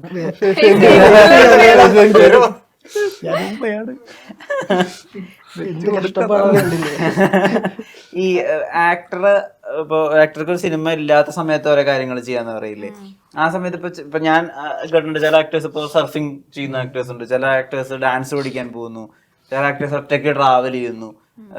ഇതും ആളുകളെ പറഞ്ഞ് കൺവിൻസ് ചെയ്യേണ്ടി വരാറുണ്ടോ? ഇതിനു വേണ്ടിയിട്ടാണ് ഞാൻ ഇത് ചെയ്യണം, അങ്ങനെ കൺവിൻസ് ചെയ്യേണ്ടി വരാറുണ്ടോ? ഒബ്വിയസ്ലി വരാറുണ്ട്.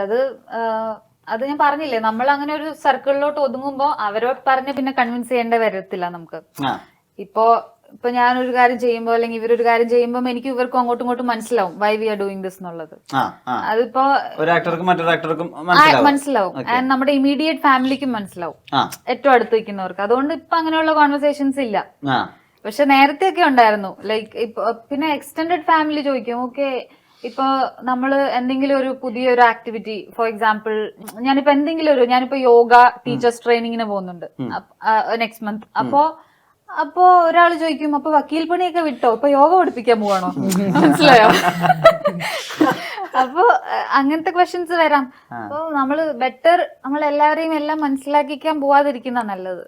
നമ്മൾ അങ്ങനത്തെ ആൾക്കാരുമായിട്ട് മാത്രം സമ്പർക്കം വെക്കുക. അങ്ങനെ ആക്ടിങ് ഇല്ലാത്ത സമയത്ത് എന്തെങ്കിലുമൊക്കെ പഠിക്കാറുണ്ടോ? പഠിക്കാം. ഞാൻ ഇടയ്ക്ക് ഇങ്ങനെ ചില വർക്ക്ഷോപ്സിലൊക്കെ പോവും. അതല്ലാതെ സമയം കിട്ടുന്നതനുസരിച്ച് എന്താന്ന് വെച്ച് കഴിഞ്ഞാല് നമ്മളിപ്പോ ഇത് തന്നെയാണ് നമ്മുടെ വർക്കൊക്കെ ആയതുകൊണ്ട് കൂടുതൽ ഞാൻ ഇൻവോൾവ് ആവുന്നത് ഈ സ്ക്രിപ്റ്റ് റൈറ്റിങ്ങിലും അതിലൊക്കെ ആയിരിക്കും. അപ്പോൾ എനിക്ക് പുറത്ത് പോയിട്ടൊരു കാര്യം ഒരു പുതിയൊരു പരിപാടി ചെയ്യാൻ അങ്ങനെ ഇപ്പോൾ സമയം കിട്ടാറില്ല. പക്ഷെ ഈ ഇടയ്ക്ക് ഞങ്ങൾ എല്ലാവരും ഗ്രൂപ്പായിട്ട് തുടങ്ങിയൊരു പരിപാടിയുണ്ട്. അതിപ്പോൾ ഓർമ്മ വന്നു. ഞങ്ങൾ കടലിൽ നീന്താൻ പോകുന്ന ഒരു പരിപാടിയുണ്ട്, വൈപ്പില്. എല്ലാവരും ഉണ്ട്. എല്ലാവരും രാവിലെ ഒരു 6:30 ആകുമ്പോൾ പോകും. കടലിൽ നീന്തൽ എല്ലാവർക്കും അത്ര നീന്തൽ അറിയില്ല. ഞങ്ങൾ അവിടെ പോയിട്ട് നീന്തൽ പഠിച്ചു. അപ്പോൾ ഒരു റൊട്ടീൻ പോലെ കടലിൽ ഉള്ളിലോട്ടൊക്കെ നീന്തും. നമുക്കൊരു ആശാനുണ്ട്, എല്ലാവരും സ്വിമ്മിങ് പഠിച്ചു. അപ്പൊ ഒരു പുതിയ ലേണിംഗ് എന്നുള്ള രീതിയിൽ പുതിയത് പഠിച്ചിരിക്കുന്ന. ഇപ്പൊ നമ്മുടെ സോന പറഞ്ഞ പോലെ യോഗ അങ്ങനെ പുതിയ കാര്യങ്ങൾ പഠിക്കുന്നല്ല. പിന്നെ ഇടയ്ക്കൊരു ഒരു ബ്ലോക്ക് വരുന്ന സമയത്ത്, ഒരു ക്രിയേറ്റീവ് ബ്ലോക്ക് വരുന്ന സമയത്ത് യാത്ര, അതിടയ്ക്ക് ഒരു സമയത്തുമ്പോൾ നമുക്ക് മനസ്സിലാവും എക്സോസ്റ്റഡ് ആയി, ചിന്തിക്കാൻ പറ്റുന്നില്ല എന്നൊരവസ്ഥ വരുമ്പോഴത്തേക്കും ഒരു ബ്രേക്ക് എടുക്കും, ഒരു യാത്രയ്ക്ക് പോയിട്ട് വരും. എന്തായാലും ഈ പറഞ്ഞ പോലെ ഒരു വളരെ പ്രൊഫഷണൽ ആയിട്ട് ഒരു ട്രെൻഡിനൊപ്പം പോവാതെ ഈ ഫിലിമിനെ നിങ്ങൾ മുന്നോട്ട് കൊണ്ടുപോകാൻ വേണ്ടിയിട്ട് ആഗ്രഹിക്കുന്ന ആ ഒരു പാഷൻ ഉണ്ടല്ലോ നിങ്ങളുടെ, അത് കണ്ടിന്യൂ ചെയ്യട്ടെ. എല്ലാവരും വലിയ ആക്ടേഴ്സും ആർട്ടിസ്റ്റുകളും റൈറ്റേഴ്സും ഡയറക്ടേഴ്സും ഒക്കെ ആവട്ടെ. ആൻഡ് നിങ്ങളുടെ ഒരു കൊളാബറേറ്റീവ് എഫേർട്ട് ഇനിയും തുടരട്ടെ. റാവലോട് ഭാവിയിൽ ഒരു വലിയ പ്രൊഡക്ഷൻ ഹൗസ് ആവട്ടെ. And thank you for your time. Thank you so much. Actually ഭയങ്കര അടിപൊളി ഇന്റർവ്യൂ ആയിരുന്നു, നല്ല ക്വസ്റ്റ്യൻസ് ആയിരുന്നു. അല്ല നമ്മള് ഇങ്ങനെ വിചാരിച്ചു, ലൈക്ക് നമ്മൾ ആദ്യം ഇന്റർവ്യൂസിനൊക്കെ പോയപ്പോ ബേബി സീരീസിന്റെ സമയത്തായിരുന്നല്ലോ, അപ്പൊ നമ്മള് വിചാരിച്ചു അല്ലല്ല അതല്ല, അപ്പൊ നമ്മൾ അതിനെ കുറിച്ച് സംസാരിക്കും. ഇപ്പോഴാണ് നമ്മൾ ഒരു പ്രോസസ്സിനെ കുറിച്ചൊക്കെ സംസാരിച്ചത്, കുറച്ച് ഡീറ്റെയിൽ ആയിട്ട് സംസാരിച്ചത്. അപ്പൊ നമ്മൾ ആ സീരീസിനെ കുറിച്ച് ക്വസ്റ്റ്യൻസ് നല്ലതായിരുന്നു. ഞാൻ വരുന്നതിന്റെ മുന്നേ നമ്മള് റെഡി ആവുന്നതിന്റെ മുന്നേ ആദർശിനോട് ഇങ്ങനെ ഞാൻ മറ്റേ പ്രോന്റെ ഇന്റർവ്യൂസ് ഒക്കെ ഒന്ന് നോക്കട്ടെ, പുള്ളിയുടെ ശൈലി എങ്ങനെയാണ്, പുള്ളിയുടെ എങ്ങനെയാണ്, നമുക്ക് അപ്പൊ അഡ്ജസ്റ്റ് ചെയ്യാൻ പറ്റുമോ എന്നുള്ളത് അടുത്ത് നോക്കായിരുന്നു ഞാൻ വരുന്നതിന് മുന്നേ. Joy of Jewelry Shopping. Biggest joy of jewelry shopping ഇതാ ആരംഭിച്ചു. Jewelry shoppingന്റെ യഥാർത്ഥ ആനന്ദം അനുഭവിച്ചറിയൂ. Joy Alucas, world's favorite jeweler.